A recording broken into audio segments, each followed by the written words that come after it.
mbokki Gambia maa ngi leen nuyu nuyoob jàmm nuyoob yërmande nuyoob barke yéen a ngi déglu AG radio si askani Gambia newspaper ak seeni mbokka Saliu Njaay ñoo amati mbégte gu mag dellu suwaat fii di waxtaan ak yéen bési tey bi daldi tolloog bésub dimanche 20 fan ak ñeneent si weerub novembre atum 2024 comme nan ko gëna xamee rek si kàllaama angale tey la Sunday 24th of November 2024 mbokk yi waxtaani tey bi ñu ngi gëstu li nga xam ne mooy li xew te lëmbe àddina si yépp loola mooy lan loola mooy mbootaay min xamee si ICC International Criminal Court ñoom ñoo isu ñetti arrest warrants benn pour ki nga xam ne mooy prime minister bu Israel ñu xamee ko si Benjamin Netanyahu ñaar mooy ki nga xam ne mooy his former defense minister Yoav Gallant ñetteel ba benn waajoo xam ne ñu ko xamee si Mohammed Deif nekk si mbootaay bi xamee Hamas ñetti arrest warrant yi moom la International Criminal Court bi dal di isu mu nekkoon loo xam ne nag li ëpp doole si ñun ñu si àddina si defe woon ne International Criminal Court bi du mus di am fit du mus di ñeme pour dal di isu lu mel ni arrest warrant boo déggee arrest warrant si ki nga xam ne déggul kàllaama angale bu baax mooy koo xam ne def na ay ñaawteef jalgati def yu garaaw yoo xam ne rey ay nit ba nga xam ne attekaay bi gën a mag si àddina si wala benn si attekaay yi gën a mag si àddina si dal di binda dal di signé ne kii dañ ko war a jàppa dal di leen ko yóbbul ñu dal di ko teg benn place yóbbu ko sa attekaay yooya dal di ko atte International Criminal Court bi saa yoo xamee ne isu neen arrest warrant rek ñaareel mu ngi nekk crimes against humanity mooy nit koo xam ne lim def si ñaawteef nekku ne dañ koy tënk rek si benn dëkka wala ay dëkka waaye bii nit wala ñooña den tooñ àddina wóorngal képp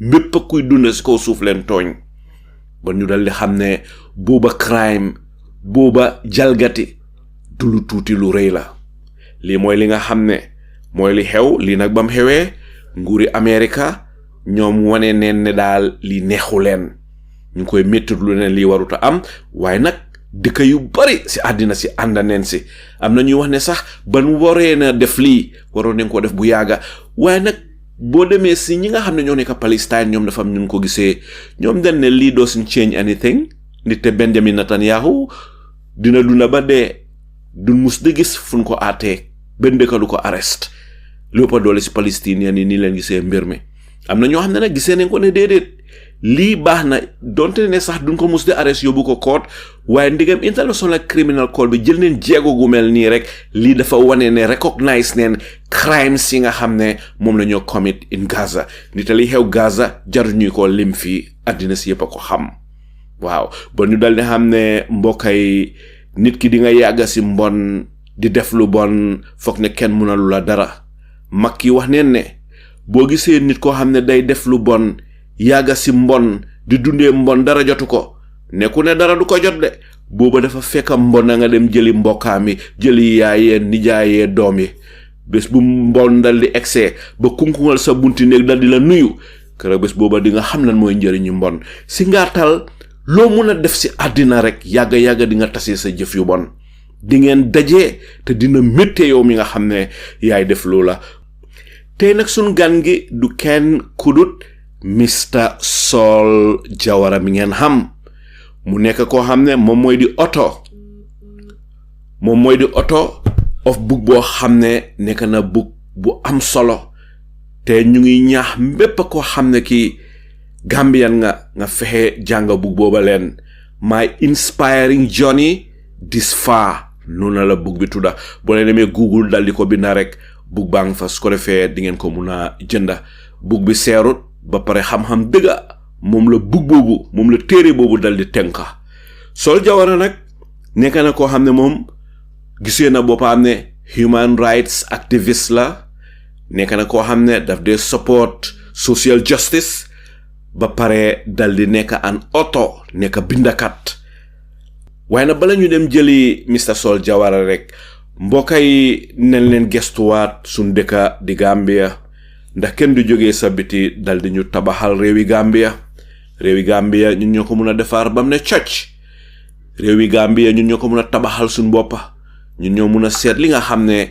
jàdduwul si dëkk bi ñu dal di ko génneel suñ boppa buñ ko génneewul kenn duñu ko génneel bon mbokka yi nañ leen gestuwaat suñ réew ndax réew la ko mën a yóbbu kanam ñaar donga leen benn dindi fi lépp loo xam ne mooy gàllankoori réew mi ñaar dal di ko remplacer ak lépp loo xam ne mooy njëriñi réew mi mbokk yi ne leen xoolaat te gastuwaat gàllankoori réew mi si mbépp a fànna ne leen xoolaat seetaat gastuwaat li koy saafaraal si mbépp anam ngir réew mi suxaleku réew mi taxaw réew mi mun a naat Gambia mun a yëgga ñun ñëpp fan bugga mu dal di yegga réew mi mun a dem nga xam ne lu tuuti la ñuy puus rek réewi Gambia dal di dem ndax Gambia réew moo xam ne la barke buur yàlla moo njëkk a jiitu booleek ñaani niti diina yi booleek ñaani maam yi ndax ñun sa dëgga dara manqué wuñu te dara jombuñu te lépp loo xam ne lu nit aajowoo la fi si àddina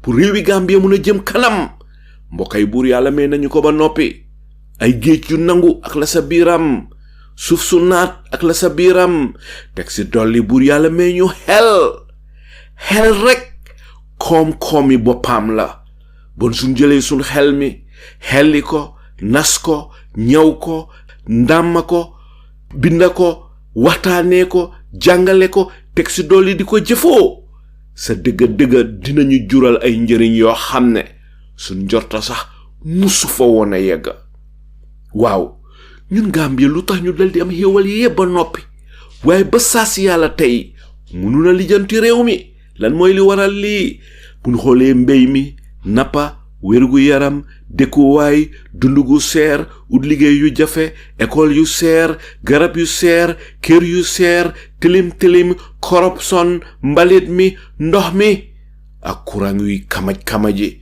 ñun ñi bégun de te ñun ñu kontaanun de bon ana lan mooy saafara si xanaa du def lu dul dal dem jëli ki nga xam ne mooy suñ gan te kooka du kenn ku dul Mr. Saul Jawara Mr. Saul maa ngi lay nuyu di la sant di la gërëm di la jox sa wàccuwaay ba mat sëkk di la yaatal te di la dalalaat fii si AG radio mais la rek Saul nga dal di nuyu wante suñ auditeurs yi balaa ñuy tàmbali waxtaan je waaleykum asalaam Alaaji Saliou ak mbokki audience bi ñu ñuy déglu yëpp maa ngi leen di nuyu ci bés bi man laati seen mbokk Saul Jawara ñëwaati ci radio AG su ko defee ñu joxe wante xalaat ak yooyu noonu waxtaan tuuti ak yooyu noonu ci xew-xewi a jamono suñu xoos be nag Alaaji Saliou maa ngi koy gërëm di ko sant maaleykum asalaam wa rahmatullah jërëjëf Mr. Saul Mr. Jawara gis nga àddina si ni muy demee toogoon neen jamono joo xam ne den ewu suba rek ñu ne nguuri South Africa ñu nga yóbbu nguuri Israel sa court house ya am ñu ne South Africa dañuy sonal seen boppa am ñu ne su fekkee ne dara génnu si sax jéego yi South Africa jël dëkki julit ñi ñoo ko waroon a jëlun ko South Africa jël ko bu si dara génnul sax ndegem jël neen di effort rek seen liggéey mat na fi mu nekk lu kenn foogutoon wala ñu bari si àddina si musuna foog ne ICC dineen am fit bi ak jàmbaar yaagi to call a spade dal di jël Benjamin Netanyahu yóbbu ko court yóbbu neen ko court fi mu nekk àtte ba dal dina ñëw isu neen arrest warrant benn pour Benjamin Netanyahu beneen ba pour his former defense minister di Yoav Gallant ma bëgg a xam rek lan mooy sa jàngat bi nga njëkkee déggal yi lan nga yëg si sa yaram waaw Alhaji Saliou man ma ko déggee nag actually surprise suma woon because man maa ngi topp news bi all the time so xamoon naa lu doon dem behind the scenes xamoon naa ne Karim Khan chief prosecutor bi ki nga xam ne kii moo replace Fatou Bensouda mi fa nekkoon moom dafa xawoon a am problème so looloo tax nag affaire yi ICC bi arrest warrant bi ne sax taxa lifin jël time looloo tax mu xala diile ba pare moom itam dañ ko accuse of well some kind of misappropriation of sexuality ak yooyu noonu so obviously things take lifin waaye nag lu xew nag mooy recently lu xew mooy ne ñetti ICC judges ñoom ñoo ñëw rek topp with French leader judge leader koo xam ne ki French la ak benn niece from benn jigéen ku ñuul from Benin ak benn judge from Slovenia so ñoom ñoo take over case bi rek accéléré ko call for so moom nga dégg America di wax ne waaw ICC sax dañ yàkkamti court bi ni arrest warrant bi dañ ko def in haste instead of ñu war a take seen time ak yooyu noonu loolu maa ngi dégg some people di ko wax in America ak yooyu noonu waaye nag it wasn't a surprise because Alhaji Saliou xam nga yow ak keneen gis nañ luy dem on Gaza so ICC if it didn't call it out I mean obviously that would be the death of ICC court ak loi rules and rule based like regulations they are here for something so obviously gis nañ people like Charles Taylor ñooyu yëpp dem through ICC bi ñu tëj leen ak yooyu noonu ak ñoom other people been accused gis nga Fatoumata Bensouda itam moom America itam am problème bu ñu amoon ba America sanction kook yooyu noonu yëpp bu Fatoumata Bensouda waxee ne dafay investigate America's war crimes in in Afghanistan so foog naa that was 2020 la woon foog naa so nga gis Trump def sanctions against Fatoumata Bensouda ba bu Joe Biden ñëwee ci la ko génnee ak yooyu noonu so it was xamoon naa ne ICC ñoom ñu ngi def seen liggéey ci ron ak yooyu noonu so it wasn't a surprise lu ma surprise kay mooy ne ñaari because the war in Gaza and what is the crime that is going on there against humanity actually is not only done by two people so Netanyahu and Gallant I mean they are not the only ones responsible man foog naa ne ICC should have gone even further because America is complicit I mean waaw man foofu laa doon ñëw sax ndaxte am na ñu bari ñu wax ne suñu waree isu arrest warrant Benjamin Netanyahu te Benjamin Netanyahu gànnaay yim daan use yëpp exactly ñu Palestinian yi mu nga jógee America Joe Biden di ko jox all the time bon definitely waroon nañoo extend affaire yi si Joe Biden am na ñu wax ne li fiyaawut den waroon na isu arrest warrant Joe Biden so mu mel ni bon ICC ñu ngay def la ñu ooyee selective justice ma bëgg a xam rek lan mooy sa xalaat si ñi nga xam ne ñu ngi xalaatee nii waaw loolu mooy problème bi because xam nga America is the most powerful country ba pare it is a rogue country America man a rogue country laa ko dee ooye so yaa ngi gis senior politicians in America di topp di wax naan waaw xam nga sax ne Alhaji Saliou there is a special law sax in America boo xam ne bi foog naa kañ lañ ko defoon about 2 decades ago the Hague Invasion Act law in America nga xam ne America anytime suñ jàppee like Israeli lifin ko xam ne ki like is accused of war crimes or American soldier or something anything like that in the Hague America fu mu nekk ni am nañ right pour ñu dem yónnee seen soldats yi in Holland in the middle of Europe su ko defee ñu execute lifin naka taati ñu réet foofu noonu génnee soldier boobu noonu free ko that is a law in America just imagine so loolu tax loolu mooy the problem so because America ñoom ñoo nekk behind the scenes gis nga barka démba bu lii xewee about 3 days ago bu ICC ñëwee with this arrest warrant ak yooyu noonu Joe Biden top fele di wax naan waaw ICC ni ICC ni I mean Trump itam démba maa ngi dégg ndax barka démba moom itam muy wax naan waaw moom su toogee lu ma njëkkaa def sax mooy judges yooyu noonu ak office of the ICC yëpp daf leen di sanction te xam nga America bu kenn bëggut I mean sanction in America just like li ma fi doon wax keroog sa bank account yëpp la ñuy freeze because any international payment digital payment nga def or bank payment it has to go through American payment system financial system so that is the problem so America mooy the only mooy problem bi ñoom bokk nañ ci dëkk yi nga xam ne after second world war bi this Geneva convention human rights convention be ak yooyu noonu ci ñu ko binda Germany itam bokk nañ ci ñu ko binda ak yooyu noonu yëpp waaye gis nga buñ setee up this ICC ak yooyu noonu yëpp many of these countries ñoom duñ bokka you just cannot understand ba pare yow su loi bi tege it course nga undermine that same law I mean so where is the international human rights or law order boo xam ne bi moom la America di oote all the time why it is not only America because America bañ nañoo bokk ICC so di nga gis ne country like China ñu ne kon ñoom itam duñ bokk Russia ñu ne ñoom itam duñ bokk foog naa other countries am na yeneen other India itam ñu ne ñoom duñ bokk waaye so America bokkoon obviously all these countries would join su ko defee code bi gën a dëgër ak yooyu waaye gis nga fu mu nekk nii this arrest warrant against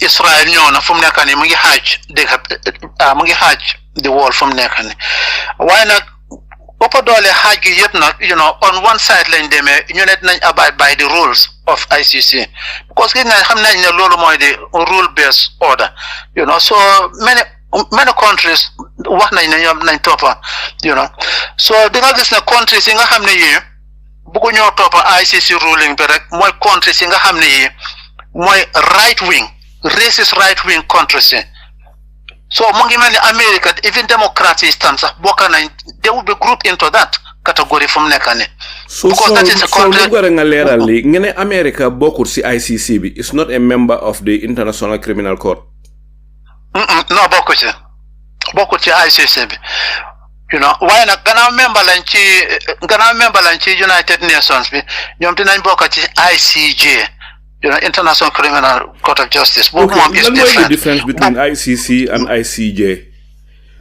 Well, ICJ bi boobu court living la under United Nations ko xam ne kii member nga under United Nations rek you are part of that court waaye ICC bii nii dañ ko setoon up soo fàttale ko after Yugoslavia war bi xam nga amoon nañ a similar court boo xam ne bi in Africa itam after genocide bi in Rwanda xam nga amoon nañ this court in bu gaay setoon up in Tanzania yaa ngi koy fàttale ko waaw naka la court boobu tuddoon mu ngi ko fàttale waaw li fen la tuddoon naka la tuddaati fàtte naa naka la tuddaati anyway kii ni suñ Hassan Diallo mi fa la nekkoon xam nga moom moo nekkoon chief prosecutor bi foofu noonu so bi lay tam in Hague bii ne ñu ngi ko set up after lifin bi naka la Yugoslavia war bi waaye tam nag I mean it has a jurisdiction over bu ko gaay set up yeneen country yu bari ñëw nag join 124 countries join Gambia sax join nañ ci ak yooyu noonu so fàttale ko Charles Taylor foofu lañ ko gaay jàppoon yóbbu ko soo fàttale ko kile itam président yi Kenya bi itam Kenyatta moom itam bu ko gaay accuse about a decade ago of killing political opponents ak yooyu noonu moom itam moom paagoon na bagaasam yi sax moom buñ ko issue arrest warrant moom dafa paag bagaasam yi dem fekki ICC defend boppam loolu laa foog ne fu mu nekk Netanyahu moom la waroon a def actually gannaaw accuse nañ ko indict nañ ko court baa ngi war a dem on ak yooyu noonu saa yu ko jëlee ci la court bi de war a start mu mun a defend boppam dafa waroon a paag bagaasam yi rek ak lawyer sam yi rek dem ICC ji defend boppam loolu la waroon a def foog na just like nu ko Kenyatta woon Uhuru Kenyatta so loolu mooy di difference Alhaji Sallow. waaw ma bëgg a xam rek ndigte ICC bi 120 dëkka ñoo si bokka so dëkka yooyu bokka si obviously they are under the Rome Statute li ndee ooy di Rome Statute ok li ma understand mooy Israel den bokka si Rome Statute bi ndax bokkun si maanaam den bokka si ICC ndax bokkun si Israel bokkuñ ci so loolu mooy di problème because yow so comme maanaam America rek yow soo suspecté ne yow you are a criminal obviously suñ setting up a court pour crimes against what you are doing obviously doo ci bëgg a bokk moom nga gis moo tax America bokkuñ because xam nañ ne ñu ngi go around the world deposing countries invading countries which is internationally illegal suñ ci bokkoon court bi na leen doon téye many of some of these politicians actually ñuy beat the drums of war in America ak yooyu noonu so looloo tax America ne ñoom duñ ci bokka ba pare gis na looloo tax Israel itam an occupying power ak seen atrocities ñoo def on Palestinians for the past 75 years xam nañ ne it is against international law moo tax ñoom itam ñu ne duñ bokka so ñoom itam bokkuñ ci waaye nag Palestinians ñoom organise seen boppa because am na dëkk yu bari like not too many waaye am na some countries the international community bi ñoo xam ne ñi like Sweden recognize nañ Palestinian the state of Palestine even though it is not yet independent Spain gis nga recently Ireland gis nga recently ak yooyu noonu so am na dëkk yoo xam ne Norway ak yooyu so am na dëkk yoo xam ne recognize nañ Palestine as a country which is already enshrined into United Nations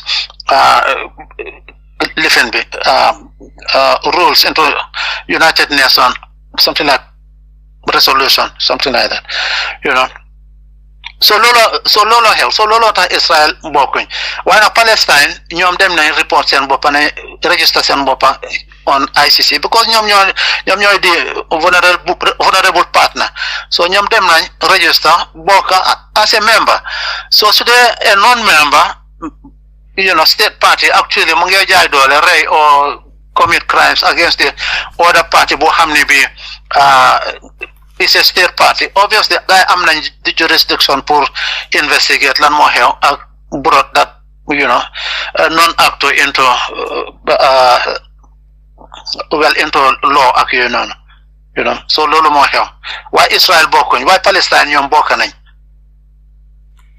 waaw li ma bëgg a xam Sol mooy su fekkee ne Israel nekkut a member of the ICC Rome Statute si applyut si ñoom bon ndax ICC am na jurisdiction pour war a mun a arrest Benjamin Netanyahu ak Yoav Gallant indi leen si ICC bi naka la loolu di mu ne am su fekkee ne Israel bokkut si ICC bi waaw su dee ñoom bokkuñ bente am nañ li ñuy ooye international rule based laws this is Geneva Convention bi lekk yooyu noonu su dee gars yi breakuñ Rome Statute bi itam sax waaye break nañ naka daati international law international humanitarian law so te loolu moo nekk ne like dañ nekk di how's it called di rey ñi di mooda ñi ba pare deprive leen of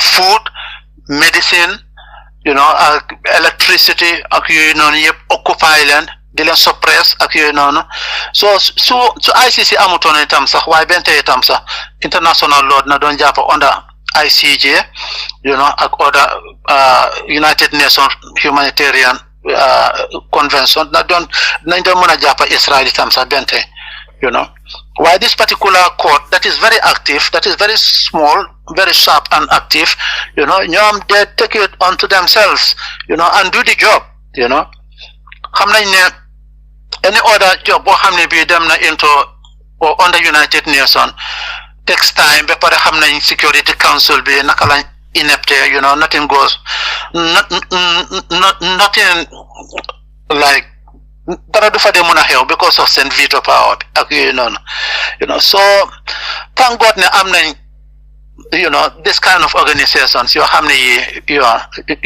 independent and they work for the greater human good.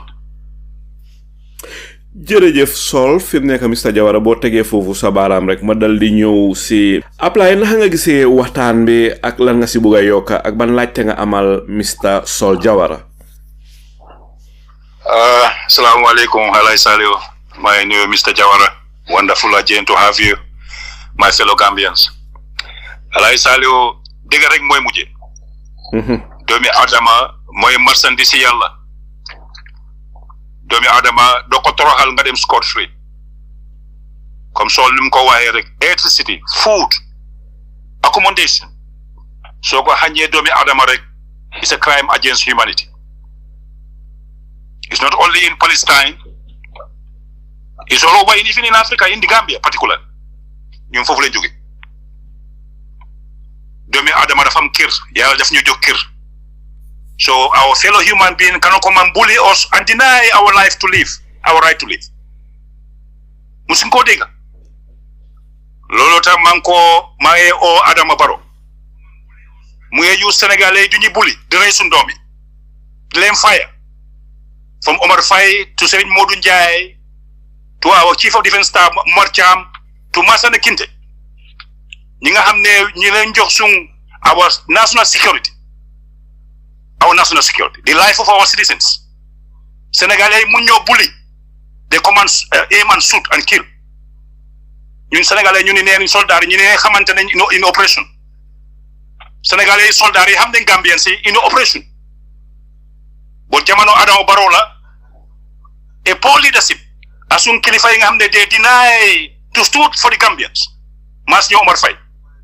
Man Ablaye Sagna ma yobu di communiquer bu mu nekké in United States pour mu delu ci after bu ndefé coup bi 1994. They refused to come and stand for the Gambian people.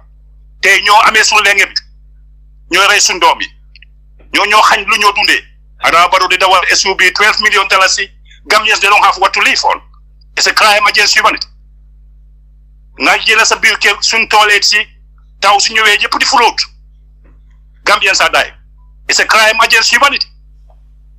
So Sol waxtaan bu mu indi nii is too bright and too open for Gambians to put ñu sum boppa si biir. It's the truth. Palestine, ICC, they will get it. Canada, Europe, they are all part of it. Australia. They all are signatory to the protocol. So it has to be. Doomi Adama Yalla mo wax na ne do ko toroxal if in akha sun digante ñu ni neen daf ñu ko até. So who are you to come and bully and kill and deny people their right to live? So much hunger is the worst weapon. Si doomi Adama. Alay Saliou ma ngi déglu Sol am just humble mu ngi indi waxtaan bi. Ñun Gambian ci war nañu gis suñu bop ci waxtaan bi. I'm saying welcome my dear brother. Mang la déglu. Bismillah. Jërëjëf Ablaye fi mu nekk ma dal di dellu suwaat rek si Mr Jawara. Mr Jawara fi mu nekk dama ñu dugga si crime si nga xam ne moom la ñoo tuumaal ndite fu njaadi ko ooyee tuumaal although foog naa ne Israel crime si gaay commit ñun ñëpp gis neen ko waaye nag tuumaal leen ko mun a ooyee gum ba nga xam ne dem na so loi dal di ko atte su ko defee ñu ne waaw dañ ko found guilty of so and so and so waaye ma bëgg laa laaj rek Israel ban ko créé ba léegi àddina si yëpp xam neen àddina si yëpp gis neen li nga xam ne moo fa doon xew ba saa si yàlla tey waaye lana tax naaw lana tax léegi te buñ seetee li nga xam ne moo fa xew at yi passé yépp since the creation of Israel bari na deret di fa tuuru bari na waaye naaw ñu seek arrest warrant pour try Benjamin Netanyahu boo demee si Ariel Sharon boo demee si Ehud Olmert boo demee si Ehud Barak ña fa nekkoon ñëpp kenn ku si nekk am na loo def loo xam ne war neen laa mun a yóbbu ICC waaye lan la tax ñu bàyyi ñoo ñëpp ñëw si Benjamin Netanyahu. waaw Alaaji Saliou jërëjëf ci waxtaan bi ak ci laajte bi waaw lu xew mooy ne the power of America moo nekk behind everything because yow su dee a country like America the most powerful country on earth ne la soo defee lii because lu xew mooy ne ICC dañ am brave people yu fa nekk fu mu nekk ni sa ñoo moo tax sa itam ñu ñemee def lu ñoo def ne waaye obviously man suma maas nga xam ne yàgg nañoo déglu politics depuis ci ATC ñu ngi doon toppa lii ne xamoon nañ ne all these crimes just like nu nga ko waxee rek all these crimes were ongoing every like half a decade about 5-6 years Israel nañ ñëw provoke provoke Palestinians yi def dara su ko defee Palestinians yi jóg revolt su ko defee ñu jàppaleen rey leen every 5-6 years it's been ongoing all the time waaye comme li nga wax la rek waaye gannaaw ñu ngi am America behind Israel backing Israel unconditionally the same thing like a country like Germany ñoom ñu ne because of their history with Israel with the Jewish people so ñoom unconditionally la ñooy back Israel ñoom itam so ñoom ñoo America ñooy the biggest problems pour international law mën a take its course ci àdduna si yow nga bind loi ba pare yow yaay the first person pour break loi boobu noonu so loolu mooy the problem waaye America obviously si ci jàppoon ne waaw li rule based laws lañ am ci order lañ am ci àdduna si everybody must follow the law equally ak yooyu noonu obviously ne konoon Israel bàyyi nañ sax luñ doon def waaye itam soo amee AIPAC a very influential Jewish lobby for the Zionists because ñoom what they believe in mooy a greater Israel. That is what they are. So ñoom bëgg nañoo rey as many Palestinians as possible. As many Palestinians as possible. Gis nga nu ñoo daanele seen kër yi di jël seen kër yi this living illegal annexation illegal occupying of their farms and their grounds Palestinians this has been ongoing. So what they are looking for is a greater Israel. So and America is on course helping them to realize this objective actually. So lolu moy the problem. Why ICC obviously have been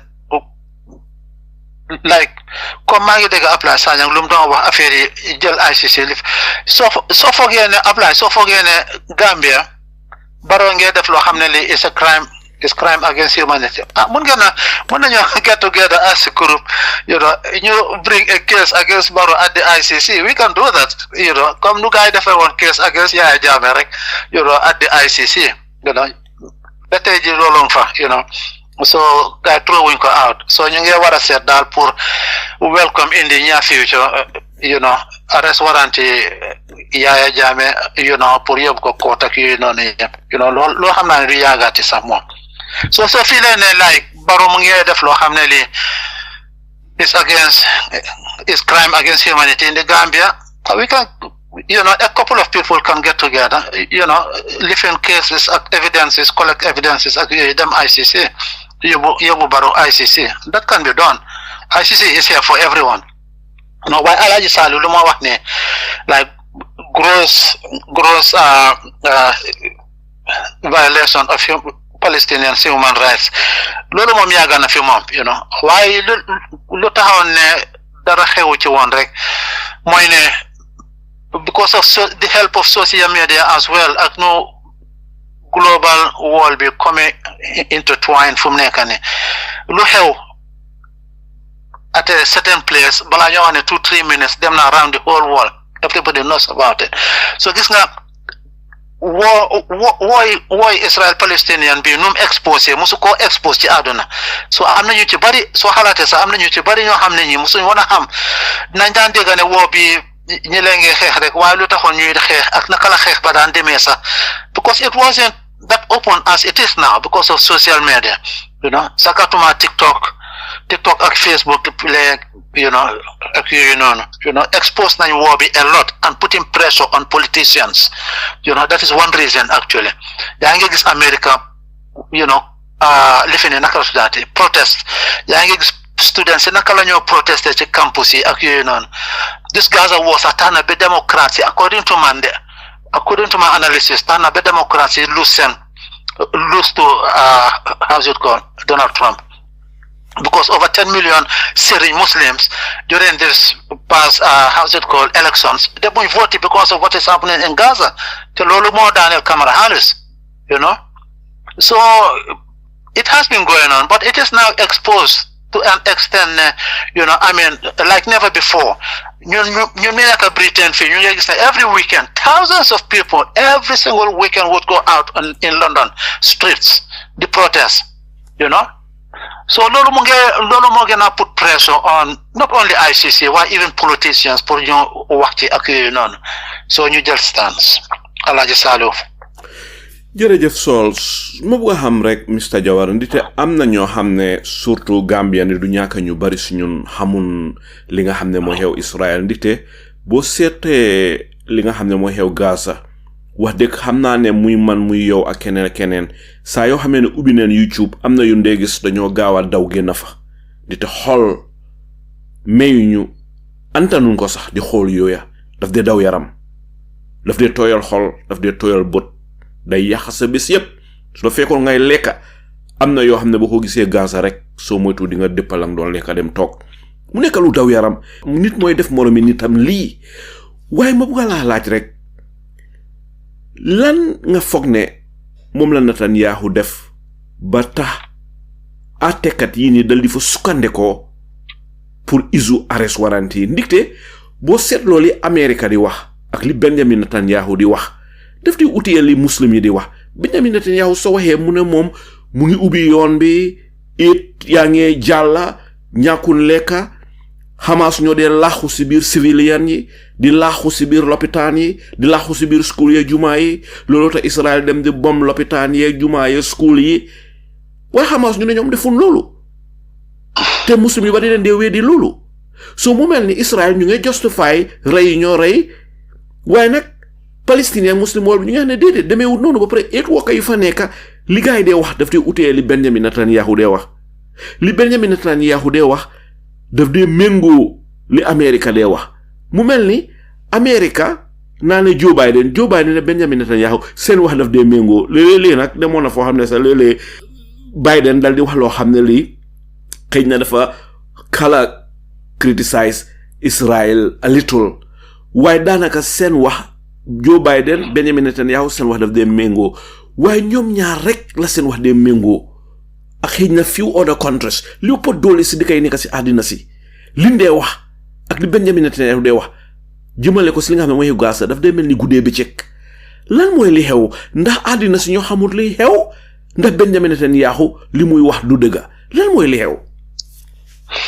waaw lu xew mooy sa last phrase boobu noonu, that is lu xew, that is the truth actually. mooy ne Netanyahu duy wax dëgg. Israel amul kenn ku leen daaxa fen Alaaji Salif ci àdduna si, amul kenn ku leen daaxa fen. ba pare this thing of antisemitism buñ dee use on people ñëpp a ngi ko ragal. ba pare because of Jewish lobby bi nuñ amee doole ñoo control everything and everywhere. loolu tax na ba kenn ku ci nekk every single politician ci West ba ragal nga yow ñu ne la da nga antisemite. so loolu la Israel ak Netanyahu they use against people, so previously ci yeneen wooyi previous wars yi lu daan xew mooy ne Netanyahu just comes out or Israel just comes out with statements, su ko defee rek àdduna si yëpp gom ko. wow, Israeli. So when you put the blame on the Palestinians, of Madan Hari Alaji Salo, because Madan Hamludan them on the ground. Why so could they face war? I mean, like just like 2006 war, So I mean, Israel, they you come out with so huge lies. Then you why a lie, right? Politician, presidency, king, everybody, prime minister, you and run with it. Lord God is more than hell. Why come the Malaware? This one is so exposed,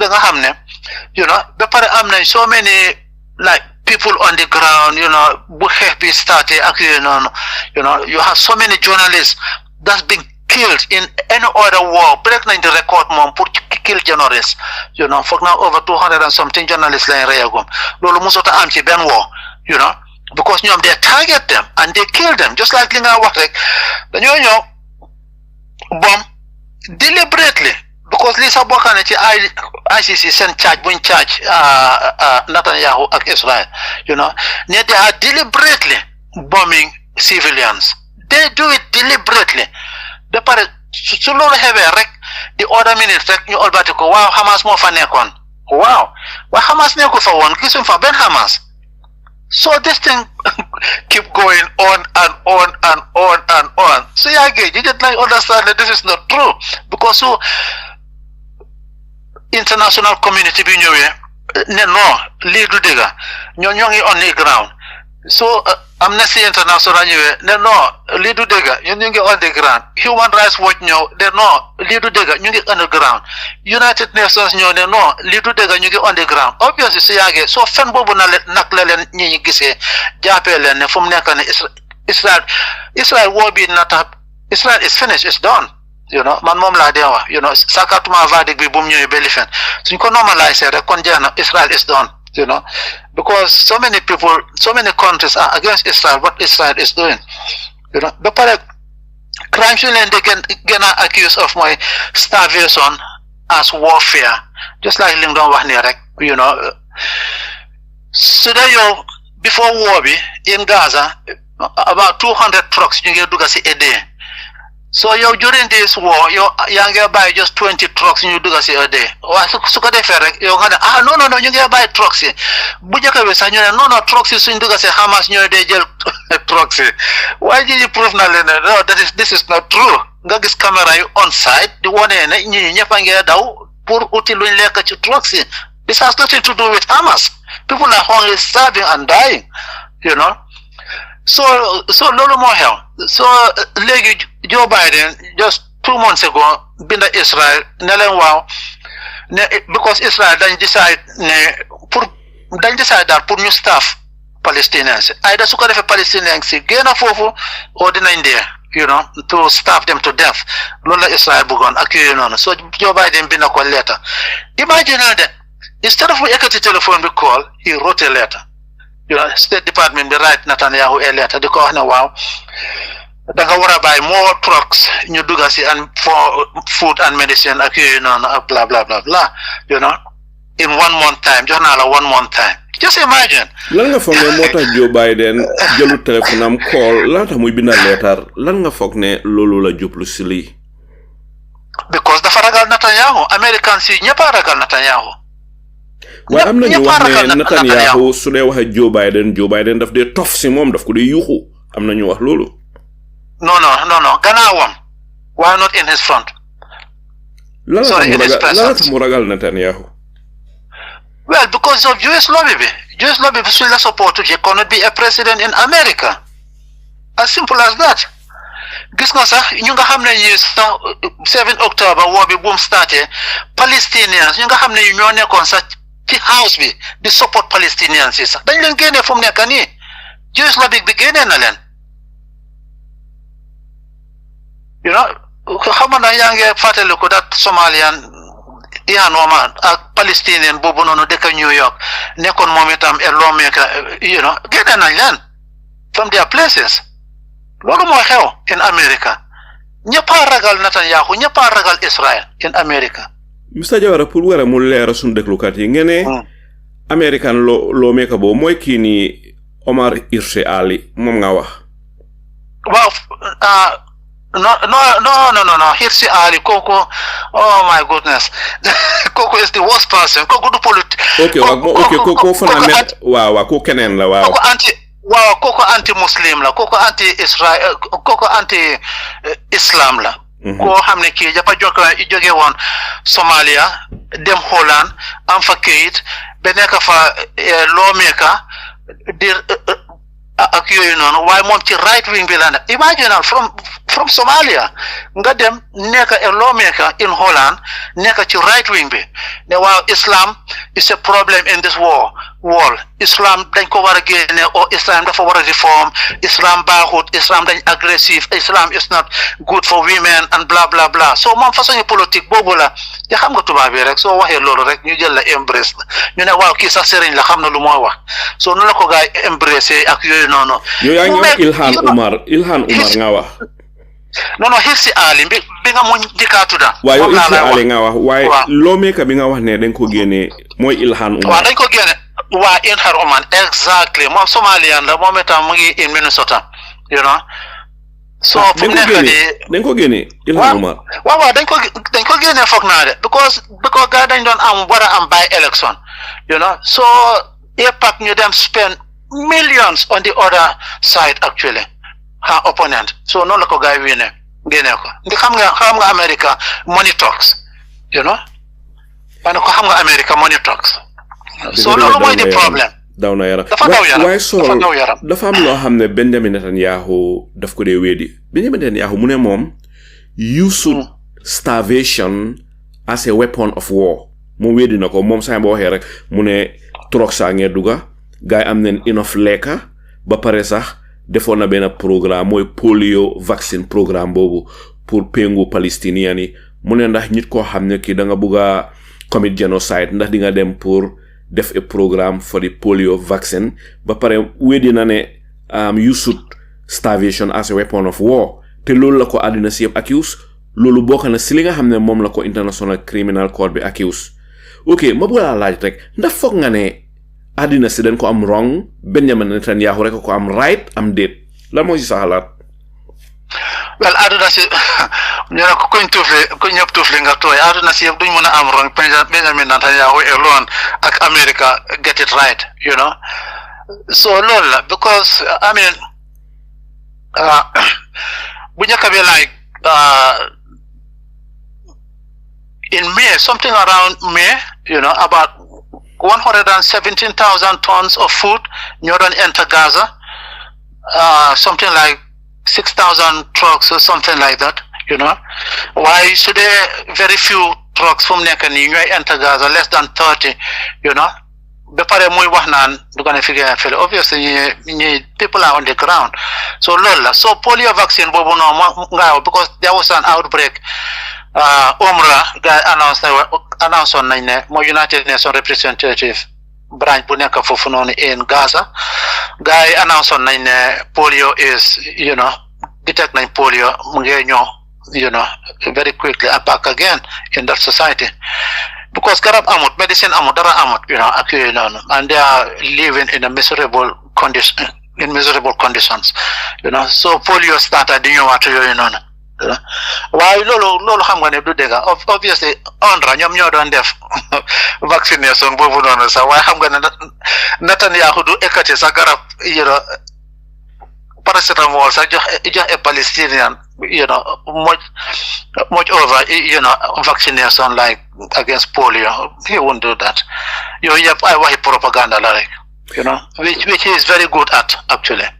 ok bu ma ñëwee si beneen laajte bi dafa am loo xam ne Benjamin Netanyahu daf ko dee bàkkoo nguuram gi dañ ko dee bàkkoo bépp président boo xam ne mosu nga nekk président Israel lañ dee bàkkoo lii bàkkoo gi mooy lan mooy tàmmal neen di bàkkoo ne Israel is the only democracy in the Middle East lan mooy sa xalaat si lii man dama dee wax ne lifin boobu is a joke because moom nga dee gis ci west bi fii nii sax ñoom itam loolu lañ dee wax oh wow ñu ngi support Israel because ñoom suñu ally la ñoom ñooy the only democracy since we are democratic ñoom itam they are democracy ci Middle East bi which is actually not true you know gis nañ Iran dañ dee dem elections free and fair elections in Iran what would you call that obviously am nañ di Ayatollah talk foofu noonu moom itam from time to time they put in his has his input into the politics and so forth, waaye mu ngi mel ni comme ñu ne tam fii nii rek suñ king be queen be royal family be ak yooyu noonu sometimes they have their say into politics, suñ queen be fii nii soo waxee o king be wow my country, my laws, my rules and regulations, my this, my that, moom rek nga dee dégg fii nii, so loolu wax la rek, because yow soo amee a portion of your population ñuy ñëpp d'accord from Jimmy Carter moo njëkk a binda sax in the 90s ne Israel lu fa dox is an apartheid state bu boobu ñëwee génnee ma ne la here paa bii nii ma ne la amut lu ko juusi defut amut nuñ ko amin toocowut di ko saaga amut saaga buñ ko waxut amut nuñ ko criticiser wut in America. Why mom he was on the ground, mom he's been on the ground for many times. Mom xam na exactly checkpoints yi ak deprivation bu fa nekk. Mom he sees what is exactly going on. Why mu génn si binda a book about it? Here it was a big problem. Mom moo njëkk a binda this thing ne Israel is an apartheid state, ba pare obviously Nelson Mandela itam wax na ko ne Gaza Palestinians lu ñoo dem through ñoom ANC sax ñoom demoon ko through under apartheid because checkpoints yi Alhaji Saleh checkpoints yi maa lay wax nekkoon ci Israeli si territory de no inside Palestinian territory lañ nekk da ngaa bëgg a yóbbu sa doom school nga war a romba checkpoint da ngaa war a dem marché nga war a romba a checkpoint da nga war a dem ci sa tool nga war a romba a checkpoint into your own environment te ay xale yu Israeli soldiers yoo xam ne ay 18-19 years ñoo fa nekk su la neexee ñu bàyyi la nga dem su la neexee ñu la oh non tey nekkuma in good mood demal ba ëllëg nga dellu si waat sa jabar dafa bëgg a wasin lopitaan baa nga ne le checkpoint baa ngi ni ñu ne la doo romba na sa jabar toog ci boori lifen bi na dem ci ñax mi noonu mu wasen te doo ci mun dara so that kind of it is obviously an apartheid state. Israel soo waxee waaw am nañ lot of Arab lifen naka wax community ñu dëkk fii ak yooyu noonu obviously waaye ñooñu they have no say in the political scene. They have very limited seen rights are very very very very very limited. ñoom foofu lañ juddoo foofu lañ màggee loolu foofu lañ xam waaye seen rights are very limited am nañ 1 or 2 lawmakers Arab lawmakers in the Knesset waaye xam nañ ne ñooñu obviously they are overpowered kenn du leen dee déglu sax duñu wax dara or mun a make any laws that would affect or have impact into their communities so loolu mooy the problem. Israel, you cannot call Israel a democratic country. Settle lifin naka lañ dee censor media bi censoring sa Alhaji Saleh gis nga ak luy xew Gaza nii yëpp am na Israelis yoo xam ne sax they have no idea of what is going on in Gaza. Could you believe me? ba pare guys suñ cuunut Al Jazeera they wouldn't know. Gis nga just 1.5 months ago ñu dem raid or 2 months ago ñu dem raid Al Jazeera lifin bi naka headquarters bi into Ramallah into the West Bank loo xam ne lii sax a Palestinian territory la so called moo la woon ne Israel has occupation and the power on every other territory in that area. They control everything waaye di def jëfi démocratie bu nga wax ñëpp nañ dee lifin dem ak yooyu noonu waaye obviously xam nañ ne démocratie comme li ma doon wax fii the other time is not the real man democracy has so many flaws bi nga xam ne sax man duma ko dee bëgg a wax sax because société démocratie bu nekk America rek sax you don't want to put yourself into that into a democratic shoe actually because gis nga Netanyahu just bu yàggut lañ ko re-elect xaw ma ndax xam nga loolu because lan la doon wax man rek maa mun a defend Israel man rek maa mun he's been there now over 17 years you know te lum leen di wax rek man rek maa mun a defend Israel because man rek maa mun a génne the arms from America man rek maa mun a lifin lii maa mun a def lii you know American presidency ñëpp a ngi suma loxo su ko defee gars yi vootalaat ko you know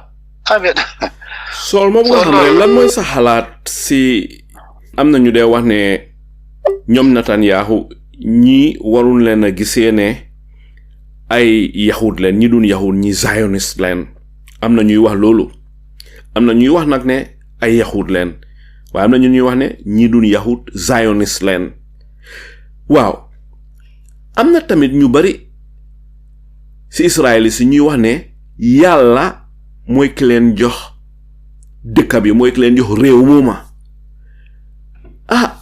soo ne yàlla moo ma jox lii ñit war laa laaj lan mooy sa proof pour nga justify loolu dina difficult de ma bëgg a xam lan mooy sa tontu si ñuy wax ne si yahud yi wax ne yàlla mooy ki leen jox réew mi mooy ki leen jox Israël. waaw Alaaji Saliou lu xew mooy ne gis nga kaddu gi exactly nga wax moom la Americans yu bari believe saka politicians yi moo tax ñuy support Israël itam because lii ñoom ñu ngi ko binda ci seen because lii ñëwut ci Torah bi lii ci Talmud bi la ñëw Talmud bi mooy seen latest mooy after because Torah bi ci boppam dafa réer because xam nga diggante yonte yàlla Jesus ak yonte yàlla Musa it's been about maybe 1,400 years 1,300 years you know seen diggante soo ca yàlla dafa at first yàlla dafa privilege on obviously Jewish people yi ne leen yéen la favor you know ak yooyu noonu waaye loolu mu ngi miinoon ne loolu ci time Musa la woon loolu mu ngi miinoon ne obviously ne suma message bu ma bëgg mu dem ci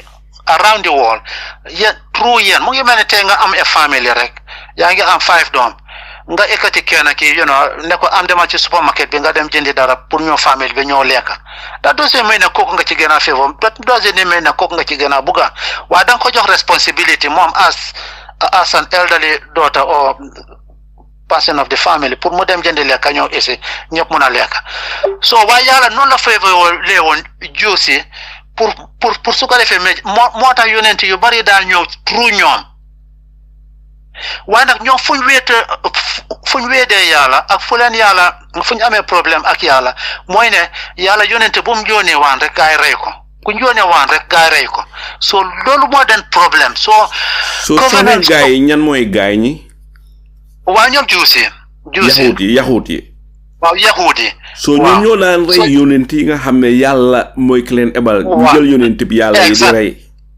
exactly you know so foofu la so because yàlla dafa amoon na ñoom covenant ne message yi yàlla bi ak yooyu noonu na jaare true ñoom ci àdduna si ak yooyu noonu waaye yàlla yonente bu mu yónni ci ñoom rek gaay rey yonente bu mu yónni ci ñoom rek gaay rey so yàlla mujjee ji mu jël covenant boobu noonu foog naa mu ngi ci alxuraan bi génnee ko yóbbu ko ci askani Ismaïl ak mooy sëriñ yi yàlla ne gannaaw yéen nii ngeen di def so man naa jël favoritism boobu noonu génne ko ci yéen yóbbu ko ci sëriñ yi waaye yàlla itam nag ci la leen ponis itam ne yéen duma leen jox ngeen settle in one place di ngeen dem di migrate rek fu nekk ci àdduna si ba pare dinañ leen bugg di coonool dinañ leen gëteen ak yooyu noonu throughout fu ngeen dem du ngeen mun a settle benn place so moom nga gis ne Jews yi you know it is like God has caused them, you know, because you know, in the 1800s, you know, in Spain, you know, Catholics, you know, naka lañ leen massacre, Hitler itam jógee foofu si kon World War bi ñëw, you know, naka lañ leen, you know, the Holocaust ak yu noonu yëpp, you know, so fuñ munti dem nag waaye nag ñoom fuñ mus di am problème rek sëriñ yi ñoo dee ñëw dimbale leen gis nga in Spain Alhambra ci southern Spain because foofu noonu yëpp sëriñ you know amoon na time more than 1/8 of Spain actually was occupied by Muslims, you know, those days. You know, Alhambra, so they made a salve, ñoom Granada, Teromolinos, foofu noonu yëpp di nga gis ne sëriñ juma yi you know yëpp a ngi fa bente, you know. So waaye bu Catholics yi ñëwee, you know, moo nekkoon the how's it called, the crusade. yaa xam na yang ding daan dégaloon di crusade you know so gaay ñoo against Jews yi ak yooyu noonu you know so waaye ñoom ñëpp ci fan lañ dem demuñ fenn ñëwuñ Europe de fan lañ dem ci sëriñ yi lañ dem Morocco Algeria Tunisia ak yooyu noonu so foofu la gaay taxu dem you know ak yooyu noonu you know so sëriñ yi ubbi leen seen loxo welcome leen ak yooyu noonu gis nga itam fii la itam even in Palestine itam even in Palestine Turkey di Ottoman Empire bu gaa jëlee Palestine ak yooyu noonu you know ñoom dañ dellu si waat sax ne koo xam ne kii Juu la woon te nga génnoon you are welcome back in Jerusalem nga dellu si waat ak yooyu noonu so foog naa moo something like over 300 families those days dellu si waat nañ during the Ottoman waa xam nga after you know Ottoman Empire bi daane lifin naka British Empire bi win génne Ottoman Empire bi in Palestine occupy foofu noonu you know ak yooyu noonu you know waaye ñoom ñaareel fuñ am problème rek gis nga toog itam naka lañ fa bare even in Iraq even in Iran soo demee Iran tey you know you have thousands of Jews foofu noonu you know ca ñu ngi fa toog gis nga yonent Yàlla Muhammad sallallahu alayhi wa sallam bu mu ñëwee Medina itam fekk fa Jews yi fekk fa Christians yi ak yeneen groupes yi ñu ngi xeex ak yooyu noonu xam nga booboo nekkan the first human living constitution bu njëkk a binda in àdduna you know di Medina Charter xaw ma ndax di nga ko dee dégga ci la yonte Yàlla Muhammad def this Medina Charter ne Jews yi ak Christians yi nañ leen bokka su ko defee ñu lifinante ñu protectante you know su ko defee su pagans yi ñëwee pour réunion ak yooyu noonu ñu dimbalante ak yooyu noonu waaye boobu moom bu mu ñëwee foofu noonu sëriñ yi occupy foofu noonu contrôle Medina ak yooyu noonu yëpp soo isi loi Jews yi mun nañoo dëkka seen with their own laws ak seen own jurisdiction Christians yi the same thing mu bàyyi leen mooy lakum diini kumale diini toppal sa diine ma toppal sama diine you know so loolu la yonent bi mayoon in Medina so loolu la gaay amoon waaye nag di nga gis ne amoon na time itam su pagans yi ñëwee attaque leen ak yooyu noonu dafa amoon Jews yoo xam ne dañoo ñëw ci biir sëriñ yi ñekk ci biir sëriñ yi xam seen everything ba pare génn ci biti jox lifin yooyu maanaam waaw exactly ci la verses yooyu noonu sax wàcca si you know ci la Yàlla wàcce verses yooyu noonu ci yonente ba sallallahu alayhi wa sallam ne la fu leen ñooñu foo leen gis rey leen foo leen gis lifin leen you know ak yooyu noonu toppaleen ba gaay olbateku waat tuub ne nañ bokkaay ak yooyu noonu ca duñ def luñ doon def ngeen doolee na bàyyi ak yooyu noonu you know so ci la verses yooyu nga gis ne bu si tey bi moom la Al-Qaeda terroriste yi ne di use foo leen gis rey leen foo leen gis lifin leen ak yooyu noonu you know those are those lifin ca loolu treason la obviously ku la ko def ba tey jii ne sax treason laws in the West like in America is death sentence even in the UK, in Europe, many countries, you know, ak yooyu noonu, you know, waaye da nga gis ne soo ci la verses yooyu noonu wàcce pour yónnee sallallahu alayhi wa sallam yónnee use ko pour loolu waaye di nga gis ne ñoom laan boobu noonu toora bi bu mu réeree because of gaa ngi doon migrate all the time soo ci la 12 rabbi get together Jewish rabbi mooy yahudi nga wax get together soo ci la gaay binda Talmud mooy seen téere bu ees bi soo ñu ne ñu binda nag lu bari loo xam ne lii foogoon nañ ne ndax mu ngi ci toora bi di toora bi boobu Yàlla ko wàcce ci yonte Yàlla Muusa soo gaay luñ foogoon ne ndax moo nekkan ci toora bi moom la gaay binda ba pare gaay binda itam ne laan bi Israel seen bos la obviously rabbi yi ko binda that doesn't come from God you know comme ni ko gaay di waxee tey ne waaw Yàlla ko wax Yàlla waxu ko rabbi yi ko binda ñoo ko binda def ko seen Talmud it's not true you know loolu you know noonu la demee you know waaye Yàlla waxut ne laan bi yéen a ko moom jël leen laan bi de non you know Yàlla amoon na lifin like lifin naka la tuddaati agreement ak ñoom you know pour ñu mun a spread waaye ñoom dañu weddi Yàlla yonent bu Yàlla yónnee rek ñu rey ko you know ak you know soo yaa mujjee Yàlla génnee you know xéewal bu mu leen joxoon you know ak yooyu noonu ak buga bu mu leen joxoon Yàlla ne ko naa ko génne léegi seen yan jox ko ci askane Ismail mooy arab si ak yooyu noonu so loolu moo xew obviously seen Talmud bi soo fa demee tey di ko riit comme li nga wax nii tey moo fa nekk laan bi yéena ko moom yéenaay suñ favorite yéenaay suñ number one yéenaay lii loolu amoon na before waaye yàlla génn na ci loolu noonu so loolu moo xew. jërëjëf Mr Jawara fi mu nekk ñu daal di may apply dégg nga li nga xam ne moom la fi Mr Jawara waxagum te apply yow du ñàkk léeg-léeg di nga gis YouTube wala si télévision bi li nga xam ne mooy xew Palestine nekk na loo xam ne xol antalu ko xel mënu koo nangu te nekk na loo xam ne lu daw yaram la ma bëgg a xam rek apply li nga gisagum li xew Palestine ak li nga dégga booleeg li nga xam ne moom la fi Mr Jawara wax lan moo si sa gis-gis ak sa jàngat. Alay Salio, Mr. Jawara is just hitting the nail. The suffocation of Palestine. Nga xalaat sa seen custom duty sa seen taxi yëpp Palestine is controlling, Israel is controlling it. And you see a woman, seen jigéen yi, you cannot believe it. A soldier can take a bayonet nga xar jigéen bi biram bi. There are nasty things happening in Palestine. The communal belief, the Arab world, what their stand will be tomorrow. Lan lañ mën a wax crime against humanity is over you cannot imagine it. Seen dëkkuwaay Alay Salio ndeysaan du ma ko dee mën a waxee du ma ko dee mën a seetaan télé bi ma gis ko suma ko xalaatee suma yaram baa dee suma xol baa dee fees. Every correct human being will not feel sympathy, but Netanyahu will pay the price. There's no doubt about this. I know the ICC chairman is not Fad Bensouda. Fad Bensouda is not the right guy for that office. But this Arab man there, that man will see that justice come to Palestine, either sooner or later. So lumo wani moy diga.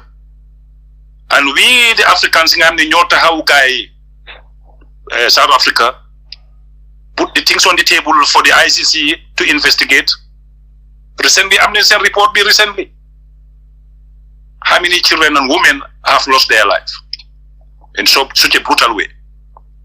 So brother Bilum in the Watan is timely that we the Muslim world we have love for one another and call one another to God that the injustice happening in Palestine to come to an end.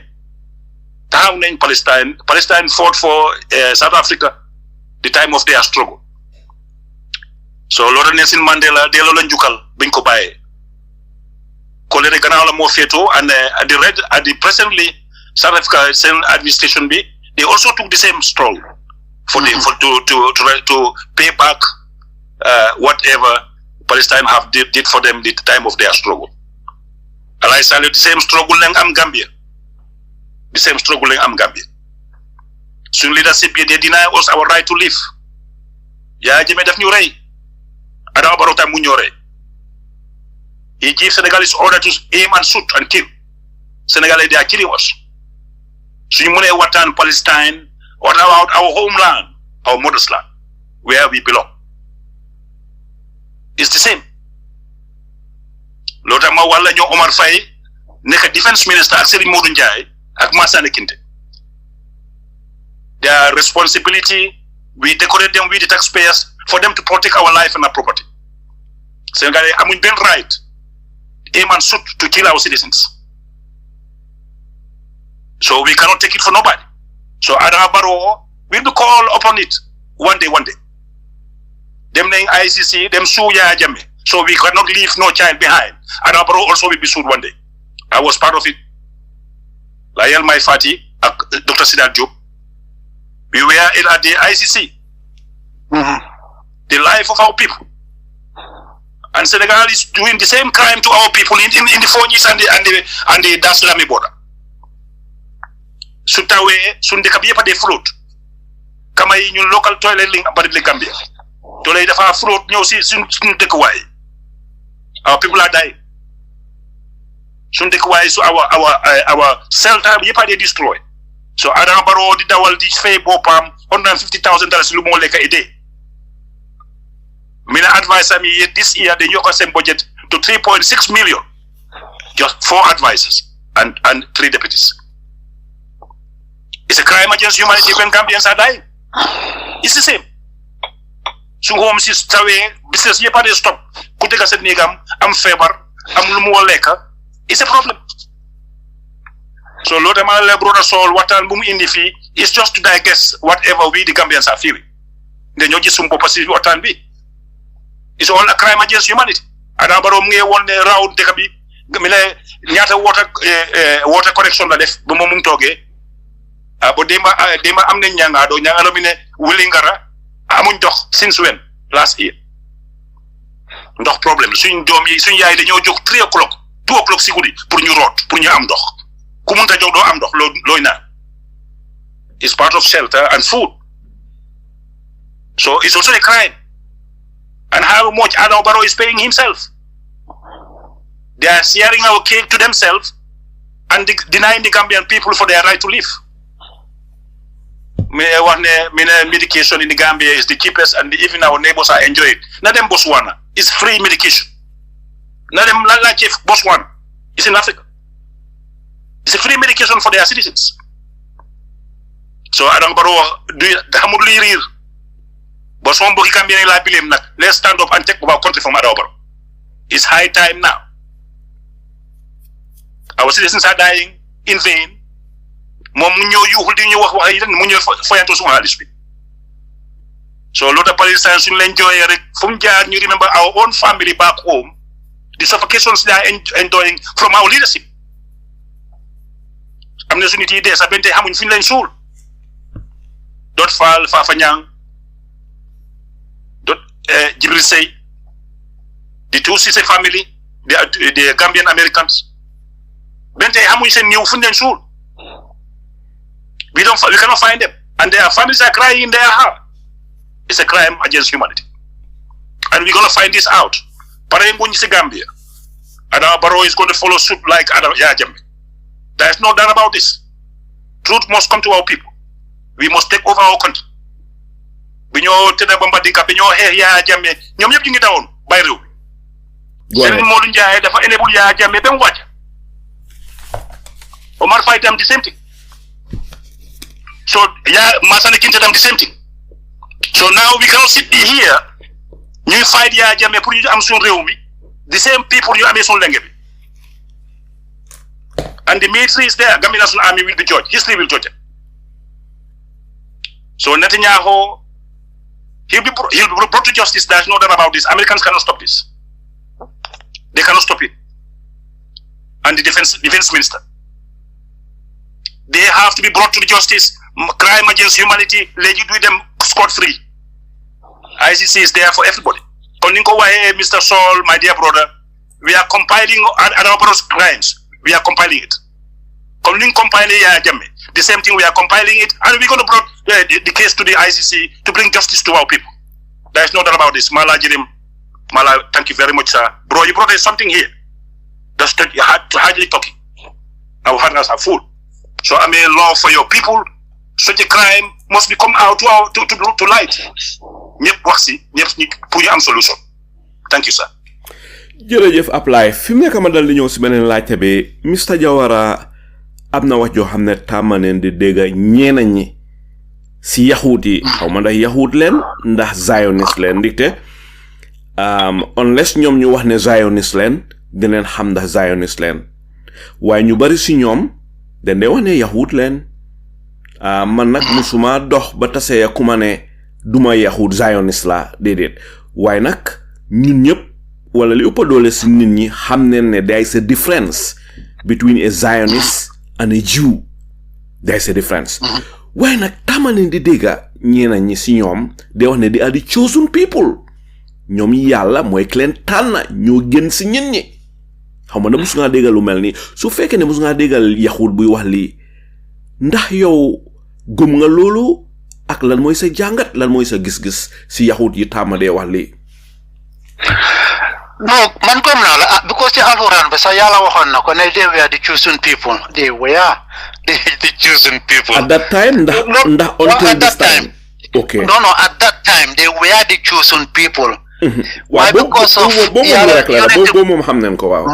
wow, exactly. Why not anymore?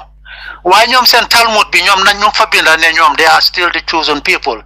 The Americans nga xamne sakatuma xam nga America is such a religious country. Dañ dey wax ne how is it called? You take religion out of politics. Why American politics is enshrined into religion in America, So they could politician bo xamne bi sadanga lifen religious too much di dem Sunday church don't win an election, fuck rek, nga mo bona nek a devout Christian. So ñom lool lañ believe. They are the chosen people because that is what the 12 rabbis have written on their Talmud. That is totally different from Torah, 5 books of Torah. Moses. It's totally different because book Bob the Farir, book Bob the Farir. So guys come together, 12 rabbis. It's not like guy been living, new Christians this New Testament, Paul been for Luneka, overall majority of the Bible is Paul's words, not really Jesus, So the same thing. Rabbis some together, 12 of them, write their own Talmud. So Bobla guy the work from Nekani, So the is the Talmud, you bareng chi sa yo hamne yi sa musota neka chi nakalstati.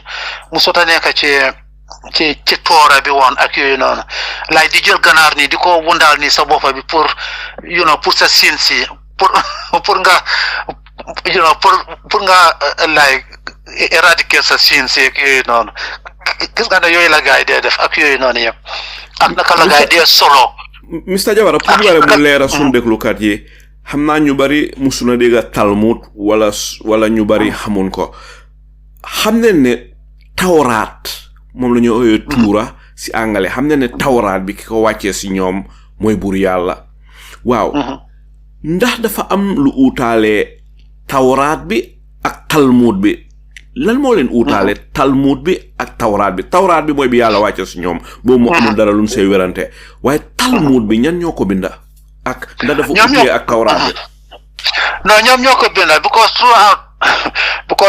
Yalla bu leen doon punish daf ne yeen na leen bay rek ngeen di tukki rek ngeen di tukki rek ngeen nek immigrants around the world all over so through that ci la Tawrat bi réer because digante yonte Yalla Musa digante Yalla Jesus it was about 1400 years. So it was a long living period. So through ñom sen tukki yoy non ak sen migration yoy non ñoy def so ci la Torah bi réer so ci la 12 rabbis get together ci la gaay binda sen téré bu es bi which is the Talmud. So fofu na gaay bi yokka nañ fa yu bare yo xamne yi was never in the Torah. Xam nga rek waaw bi nañ fa yu bari ne waaw Yalla mo wax li Yalla mo wax li ci fekk Yalla waxut loolu so bani Israel kan mo leen jox ndigal pour ñu dem binda Talmud bi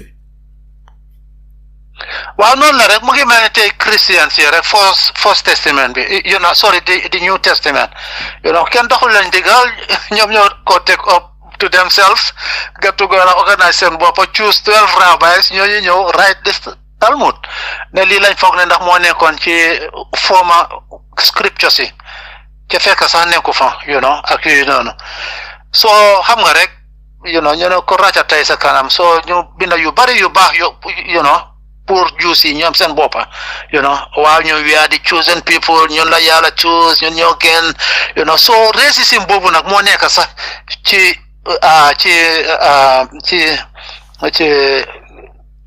Yahudi ñoom daal dañ dee believe ne noonu lañ leen dee yare itam sax yow soo nekkul juu rek yow nekkuloo nit ku baax ak yooyu noonu infidèle nga ak yooyu noonu ak yooyu duñ la dee jàppee daal propre soo loolu ñoom dañ dee tuuti ñoom dañ dee ekkati seen boppa tuuti loo ku nekk waaw because ñoom Alaji Salu, lu em ni yala, so de yala nela yo yai the chosen one. Obviously, I mean, you know, why I'm gonna obviously yala duka wahe no, yala is not racist, you know, yala simple and be racist, nyabla emale, you know. Why obviously nyom central mood be new benda nyom low lanchi benda ne nyom they are still the chosen people and that you know so mota yonente yep nyom la nyonyo ak you know why nyom yonente bu ñoo ci ñom ñore ko gis nga yonte yalla esa bu mu ñoy lan so legi luta America di gëna support Israel sax gis nga Mark Huckabee fu mu nekk ni mom la Donald Trump jël o Mike Huckabee mom la Donald Trump jël ko xamne ki dafa ne sax ne Palestine as existing koki is so right wing ba nga xamne mom la Donald Trump de choose last week pour mo wara nek American ambassador in Israel. Just imagine ci seri yu bari amna seri yu bari Alaji Salu ñu ngi dem voter Donald Trump ñu ne because Donald Trump daf leen promise na leen waaw ñun dina waaw man dina make sure peace comes to Palestine. So ñu dem di ko votal ak yooyu noonu just imagine yow ko xam ne kii every single day mu ngi ñëw with falsehood naka la kooku yow bëgg sa vote kon naka laa ñëwee di la wax loolu nga ko gom sax you know seetal rek lan la def Mike Huckabee moom la Donald Trump jël pour mu nekk ambassador in Israel ko xam ne kii moom daf ne Palestinian sax waruta exist just imagine so be pare ñoom Mike Huckabee ak evangelical group si Christians yi nga xam ne ñoom ñoo de advice every single president seen vote is so important in American politics you know ñoom dañ believe ne yonte yàlla Esa si ñëwati Jerusalem lay ñëw waa xam nga ñun sëriñ yi dañ believe ne Jerusalem yonte yàlla su Esa su ñëwati Syria lay ñëw loolu la xadit foog naa Bukhari ndax Muslim wax you know ne Esa si ñëwati Syria lay ñëw ci lifin lay dellu si waat njël time fajar ak yooyu noonu waaye nag ñoom dañ góom ne yonte yàlla Esa si ñëw moom saka Bible bi waaw si ñëwati Jerusalem lay ñëw te su ko defee so what America is doing now mooy ne dañoo support Israel unconditionally su ko defee time bu yonti yàlla Esa di dellu si waat Israel will be under America so evangelical like Pat Robinson nga xam ne he was the leader of the foog naa dee na just couple of years ago you know moom lii moo nekkoon doctrine waaw ne American government whether Republican or Democrats by force ñu support Israel unconditionally because su ko defee Jesus si waratee dellu si waat na fekk ne Israel will be under America so ñoom seen unconditional support ñoom partly fii lañ ko base it is just ridiculous isn't it it is 21st century ma bëgg laa laaj rek Mr Jawara am na ñuy wax ne bani Israel yàlla daf leen xalak am ñu ne déedéet neen mooy tande ko de bani Israel ne kon yàlla daf leen xalak yàlla xalak mooy Zionism fi mu nekk li ma la bëgg a laaj mooy bani Israel yàlla daf leen xalak am déet lan moo si sa gis-gis ak sa jàngat well yàlla daf leen xalak because moom la leen yàlla daf leen xalak after bu gaay weedee yàlla yoneen bu mu yónnee rek kaay ci ñoom ñu rey ko because ñoom dañ teel a eew you know so moo tax yàlla cuusoon leen pour su ko defee yàlla jaarale message bi through them ak yooyu noonu you know pour su ko defee ñu nekk maanaam mediation between humanity ak yàlla ci boppam you know waaye yàlla yónente bu mu yónnee ci ñoom rek gaay rey ko kuñ yónnee rek gaay weede ko kuñ you know so mujjee ji noonu la leen yàlla xalagee you know waaye xale boobu obviously gaay duñ ko wax ci seen Talmud bi you know so di nga gis ne Zionist yi nga wax ñoom they are a different people mooy Ashkenazi Jews yi nga xam ne mooy Jews yi nga xam ne dañ convert to Judaism jógee from Europe mooy ñoomi Netanyahu nga gis ne dañ blue eyes obviously ñëpp xam nañ ne ci Middle East bi ñoom yoon ci yàlla Esa ak yooyu noonu Jews yooyu doonu you know they were not blonde and blue eyes you know ñooñu they were dark color you know ak yooyu noonu brown you know ak yooyu noonu so waaye Jews yi nga gis fu mu nekk nii tey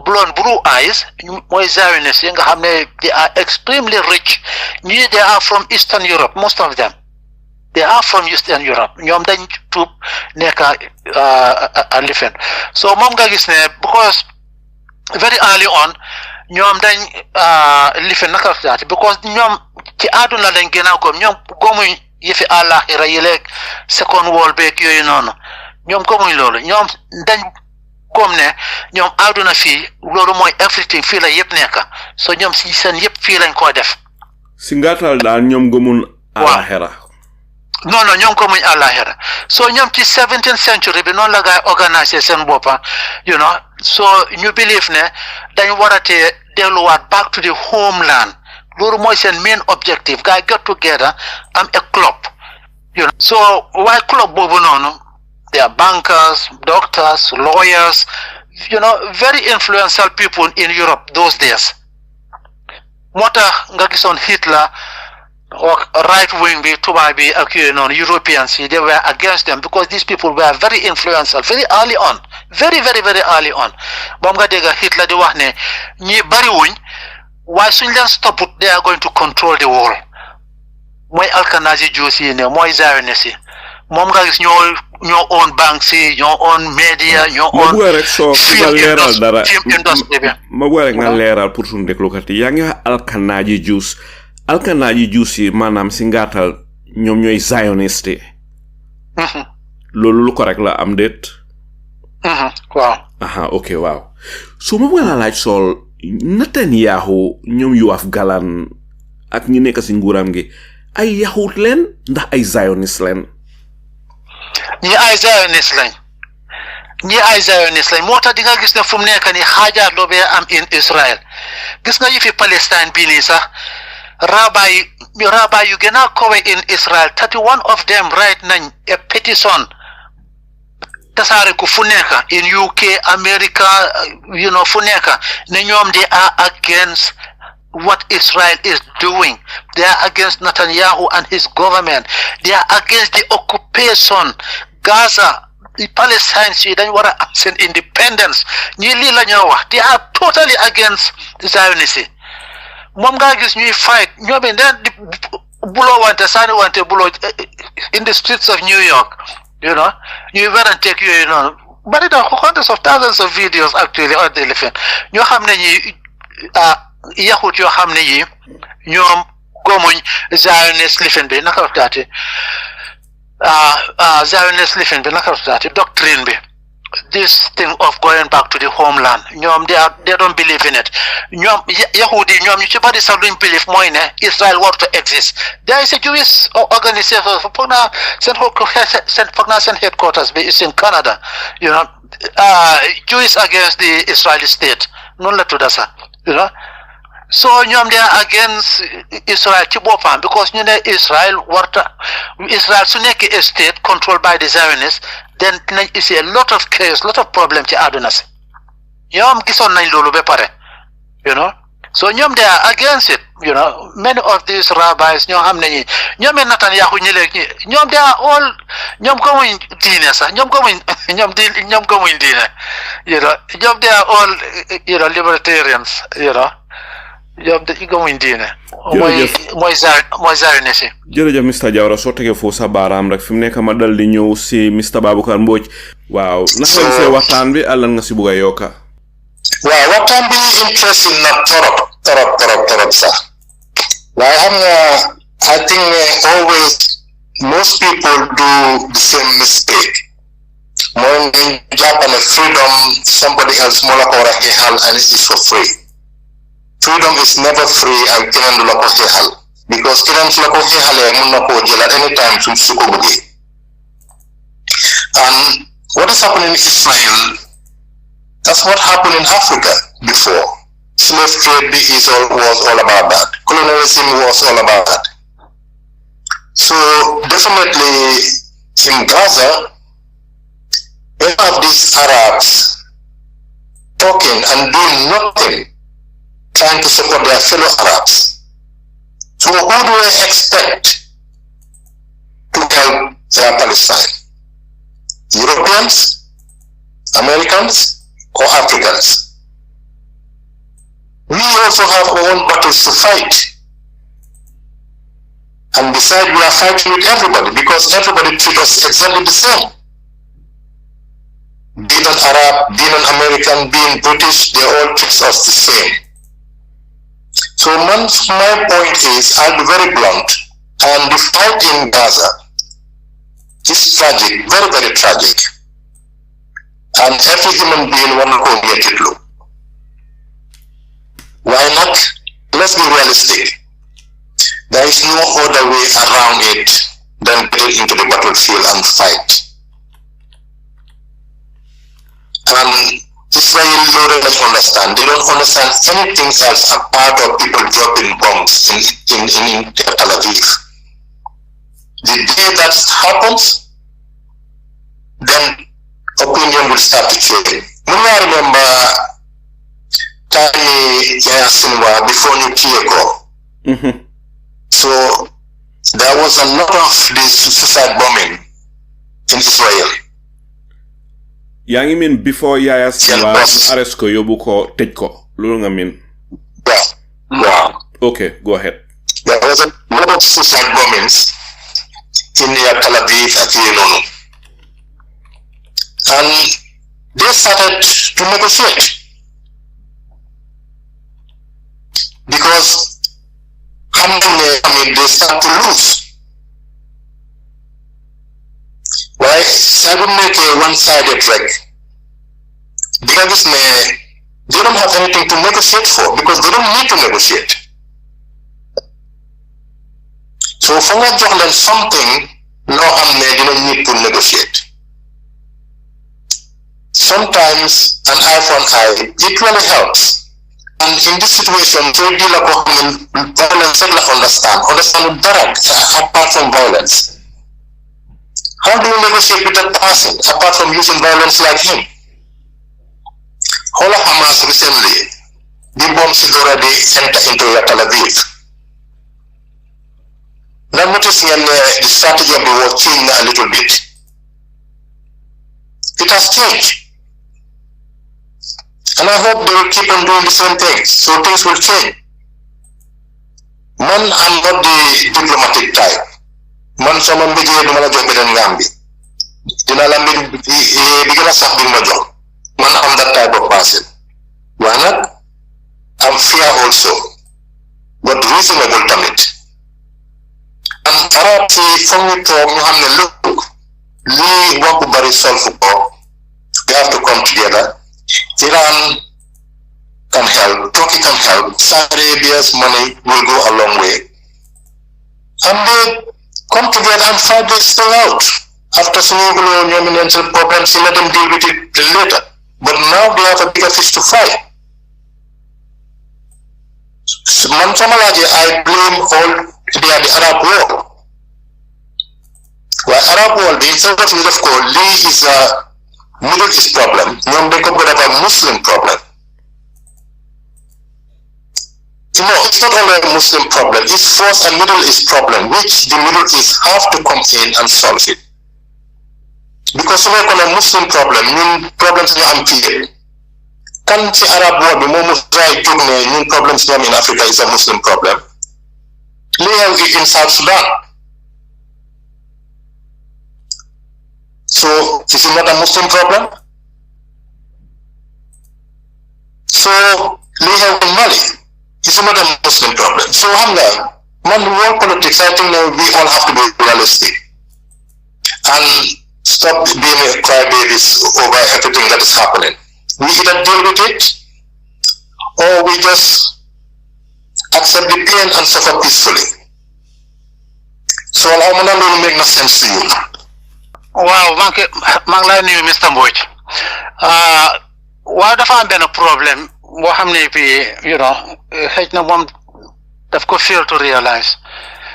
Israel nuñ occupy Palestine, control border si yëpp, control seen lekka, seen naan, seen ngelaw, seen géej, seen everything. Dara du dugga, dara du génna. Yow xaalis bi nga jox Palestine sax tey just like apply num ko waxee xaalis bi nga jox Palestine sax tey pour dimbale leen loxo Israel la jaar su la neexee ñu jox leen ko su dee 100 pounds la ñu jox leen tey bu rëy ëllëg ñu jox leen butut nu mu leen neexee lañ koy defee they control everything the air the land and sea yow naka nga mën a expecter Palestinians yi xeex on what grounds Israel are supported by déglu ma fi Israel is supported waaw déglu ma fi yow nga ne pour ñu xeex gis nga li fi naka daal suicide bombing bu gaay doon def suicide bombing naka lañ ko dee ooye it is the poor man's weapon pour nga dem rey sa bopp nga reyaale beneen jiw o xëj na sax kenn du ci dee xëj na dañoo gaañu yow nga deeyaale ci no it doesn't even make sense and it doesn't last long that is not an alternative you know so I think we want to be wrong ba pare sëriñ yi like remember the war in Yugoslavia wali do you remember the war in Yugoslavia it's not long time ago what happened wow Yugoslavia foofu lu fa happen was a total different thing because foofu America ñoom ñoo bomb Yugoslavia ak yooyu noonu on the United Nations resolution you know ñu jox contract bi to NATO ñëw pro America lead ko ñu bomb waaw ñu am Kosovo ak li fi naka daat I asked the same question. Ñaata resolution la Palestine from United Nations ne Israel dañu war a delluwaat to the 1967 borders. Bari na foog naa over 50 if I can remember something like that. Why can't Arabs come together and do the same thing and make them go back to those borders? Because of America. No. Because America mooy the most powerful the most powerful country in the world.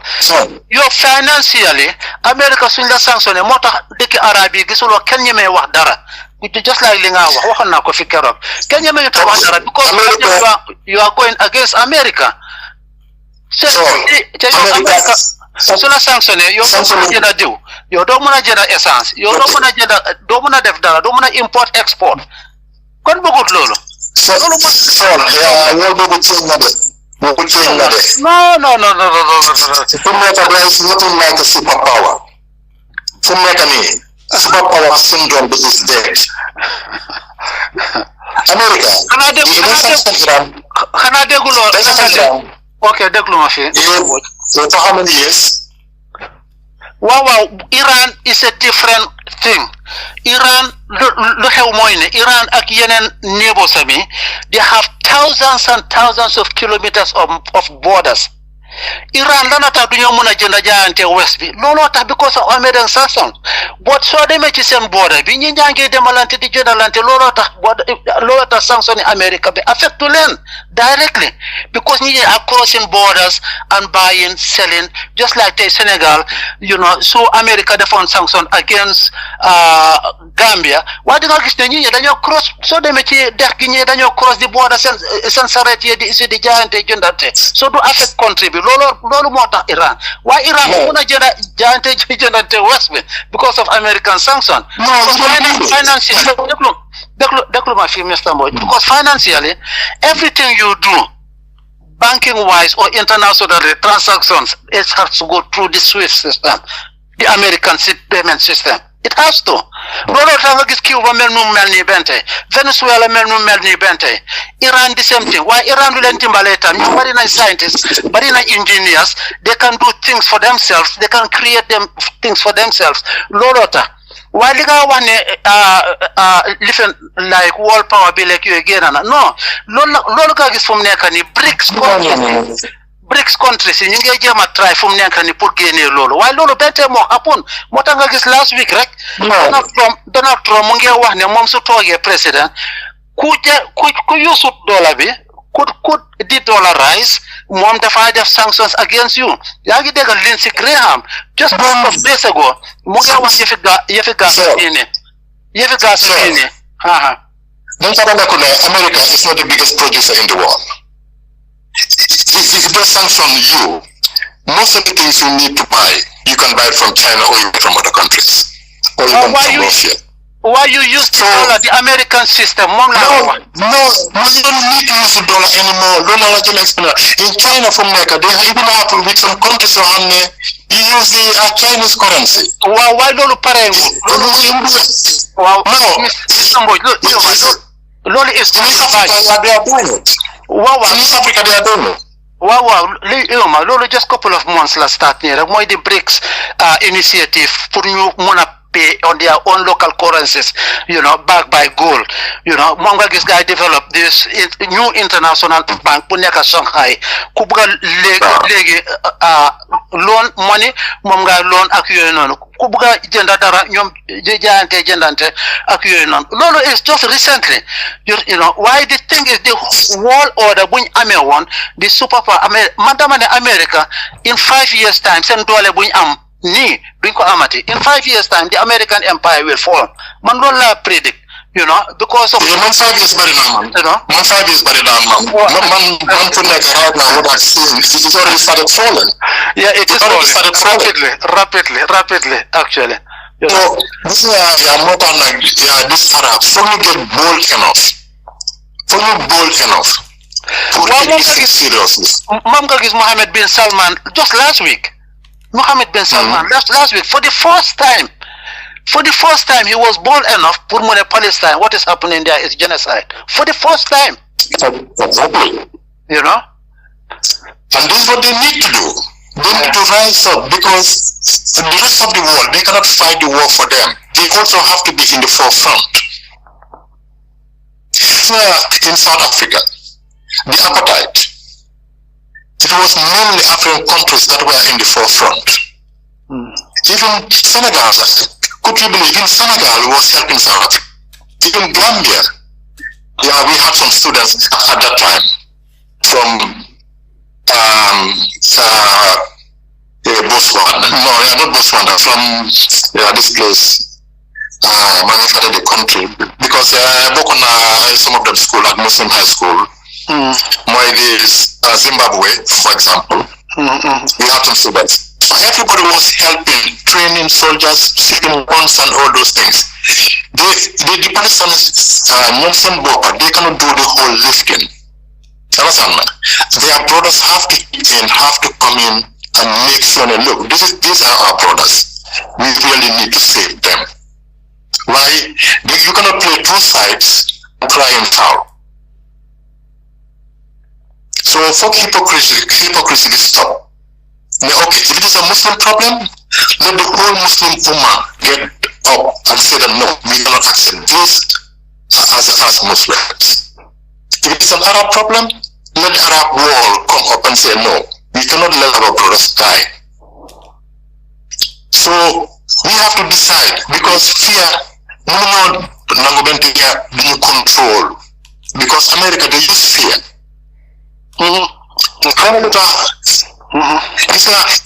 Recently, just being that earthquake we have in Iran, and a lot of people think Lulu was a nuclear bomb being done test.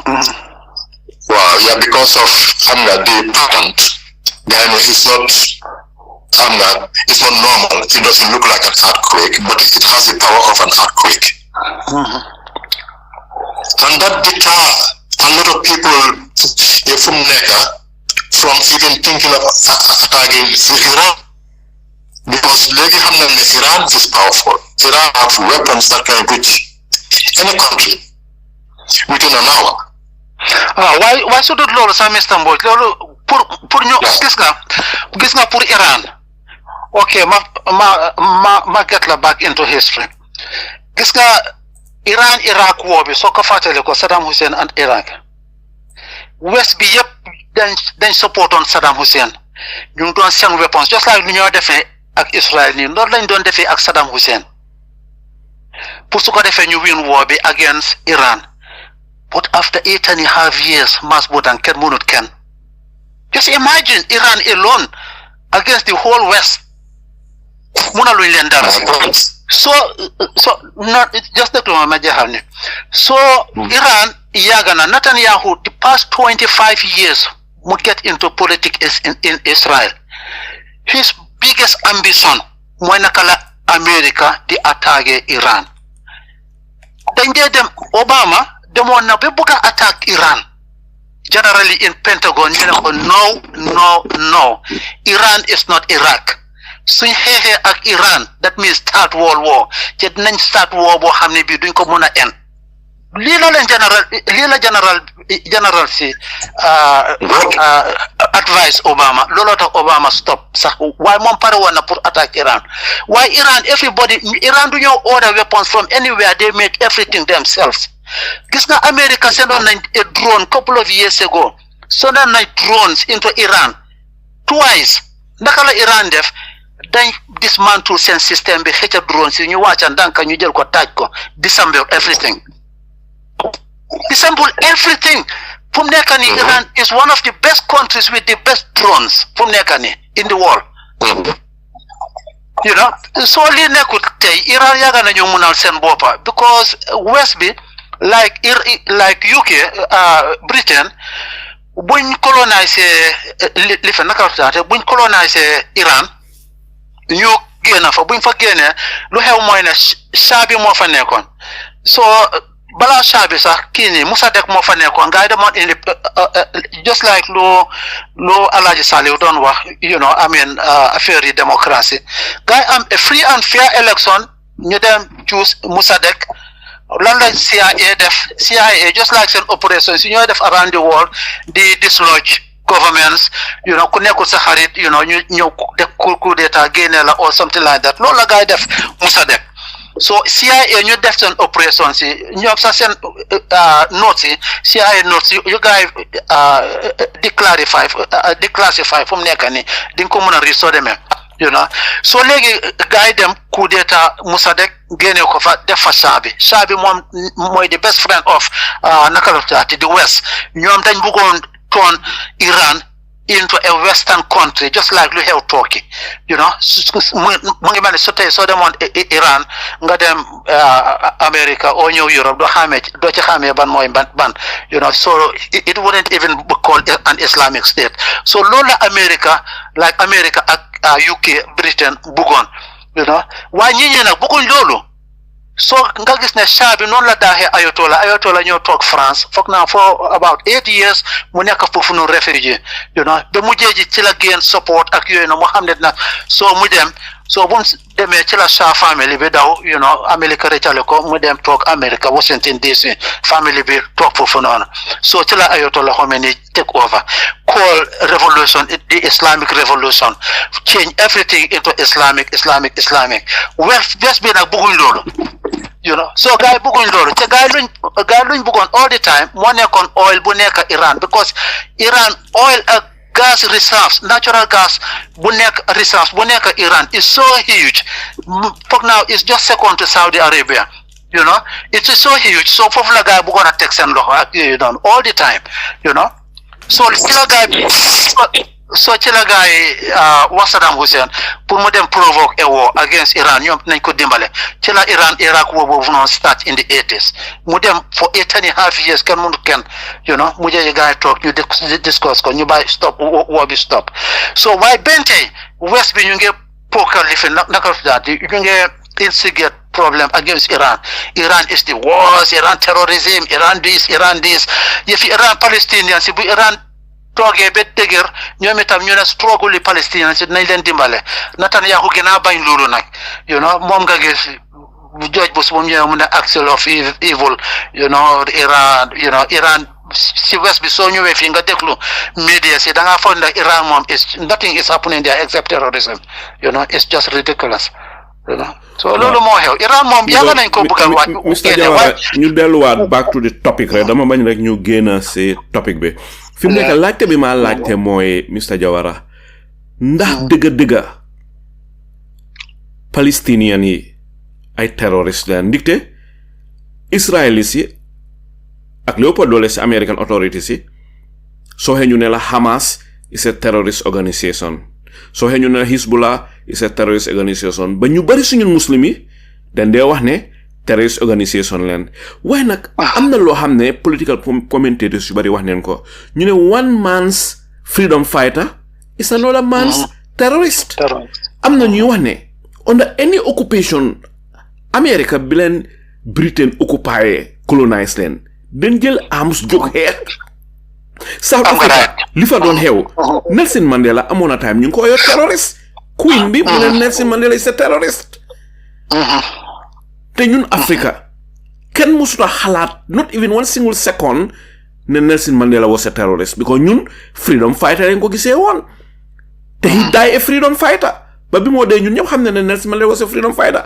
musul nekk a terrorist waaye on a occupation ñu occupy la on a apartheid system boo xam ne yow amuloo benn droit yow giseewul ne na nit dañ la gisee as a subhuman ma bëgg laa laaj rek ndax Palestinian yi terrorist leen ndax Hamas is a terrorist organization or not lan moo si sa gis-gis They are not, because according to Alaji Saleh, they are not, because according to international law, should not occupy in this manner, I'm got right for take up living struggle. According to international law, I'm got right for free sababa through struggle. You know, so come link over here, America, Chibopam, we don't fight for independence. London don't def, Britain don't oil terrorist. Then them the bomb. They got them to bomb place it. I won't Britain, you colonize new America. America buga independence, Britain and Lolo Duchidal. So exactly Palestinian buga independence, Israeli Duchidal. So guided them to bomb place. You know exactly what I want in America. Britain and call it terrorism. You're coming over here, right? Why according to Islamic law, according to Islamic law, even international law, I'm got right for resistance. Actually, you know, why I'm got previously look down how more, so Netanyahu bite Israel is direct wow terrorist right? Oh, the whole West new metamjo terrorist. So one government after the other, you designate some of these groups. Nga hamne you fight for their freedom, you lena designate as terrorists in their constitutions. Lola nga gis moy don xew. You know, ne Hamas wow because it's this resistant living you know ñom sax duñ ko dé call resistant, you know, ne ñu ngi fight against Israel terrorist line, you know. So di nga gis ne dëkk yu bari they enshrine this into their constitution, you know, which is legal, like in here in the UK, you know, amulo right. It is criminal actually pour nga support Hamas. It is criminal. So pour nga gena sa binda a placard so supporting Hamas. So deka you bari ci West bi li lañ def actually. They just run up with the narrative, Israeli narrative, like wow nañi, you know. Why lana tax ñi di def li? That is the question. $100 question. Lana tax ñi di def li? They are under occupation. They are resisting occupation. You know? beneen laajte ma laajte sool mooy ndax lu possible la under an occupation pour nit ki nekk a terrorist and a freedom fighter at the same time ndax loolu lu possible la no so baña borom rek nga oye terrorist nga ko oye terrorist obviously ñun mi xam ne ñi ñu ngi fight for their freedom, you know, just like example bon fi joxe ANC, you know, they were called terrorists by even Margaret Thatcher ak yooyu noonu, you know. Why South Africa, am na ko Mr. Mboy tuddoon na fi South Africa, why South African struggle bi nekkutoon ne ñi ñu ñuul ñi ñoo ko xeexoon de bokkoon nañ ci parti waaye obviously ñi ñu ñuul ñi saka ci those days didn't have any influence or power, you know.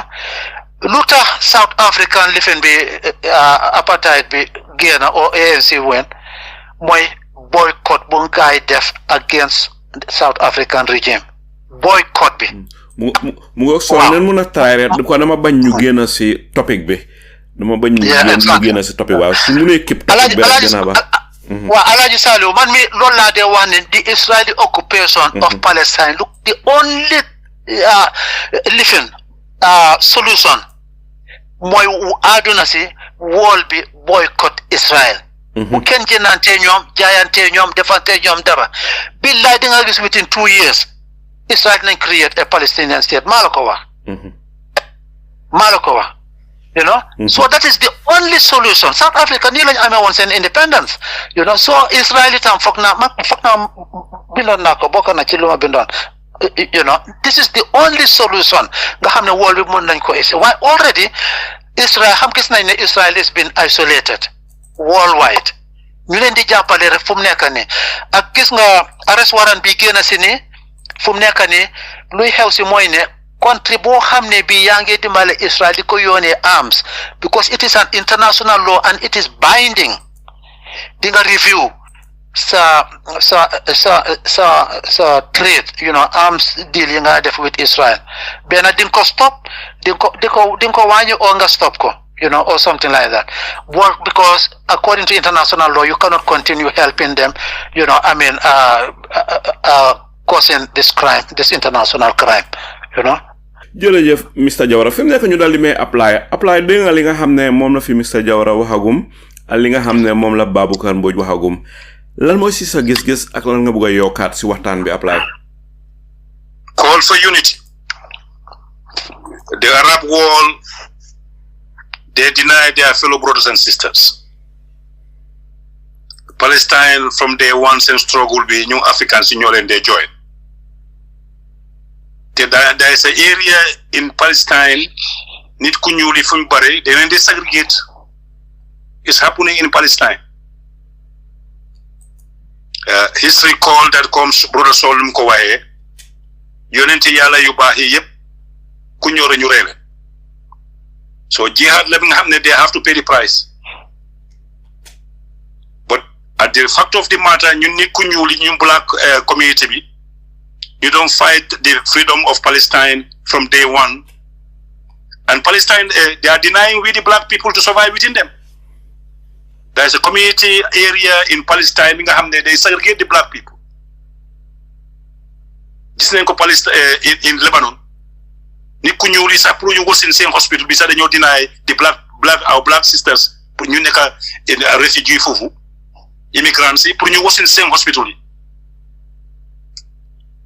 So Palestine same case, that Middle East case be Lebanon, Palestine, Syria. There is a lot of confusion there. So and all came through the invasion of Israel to Palestine. How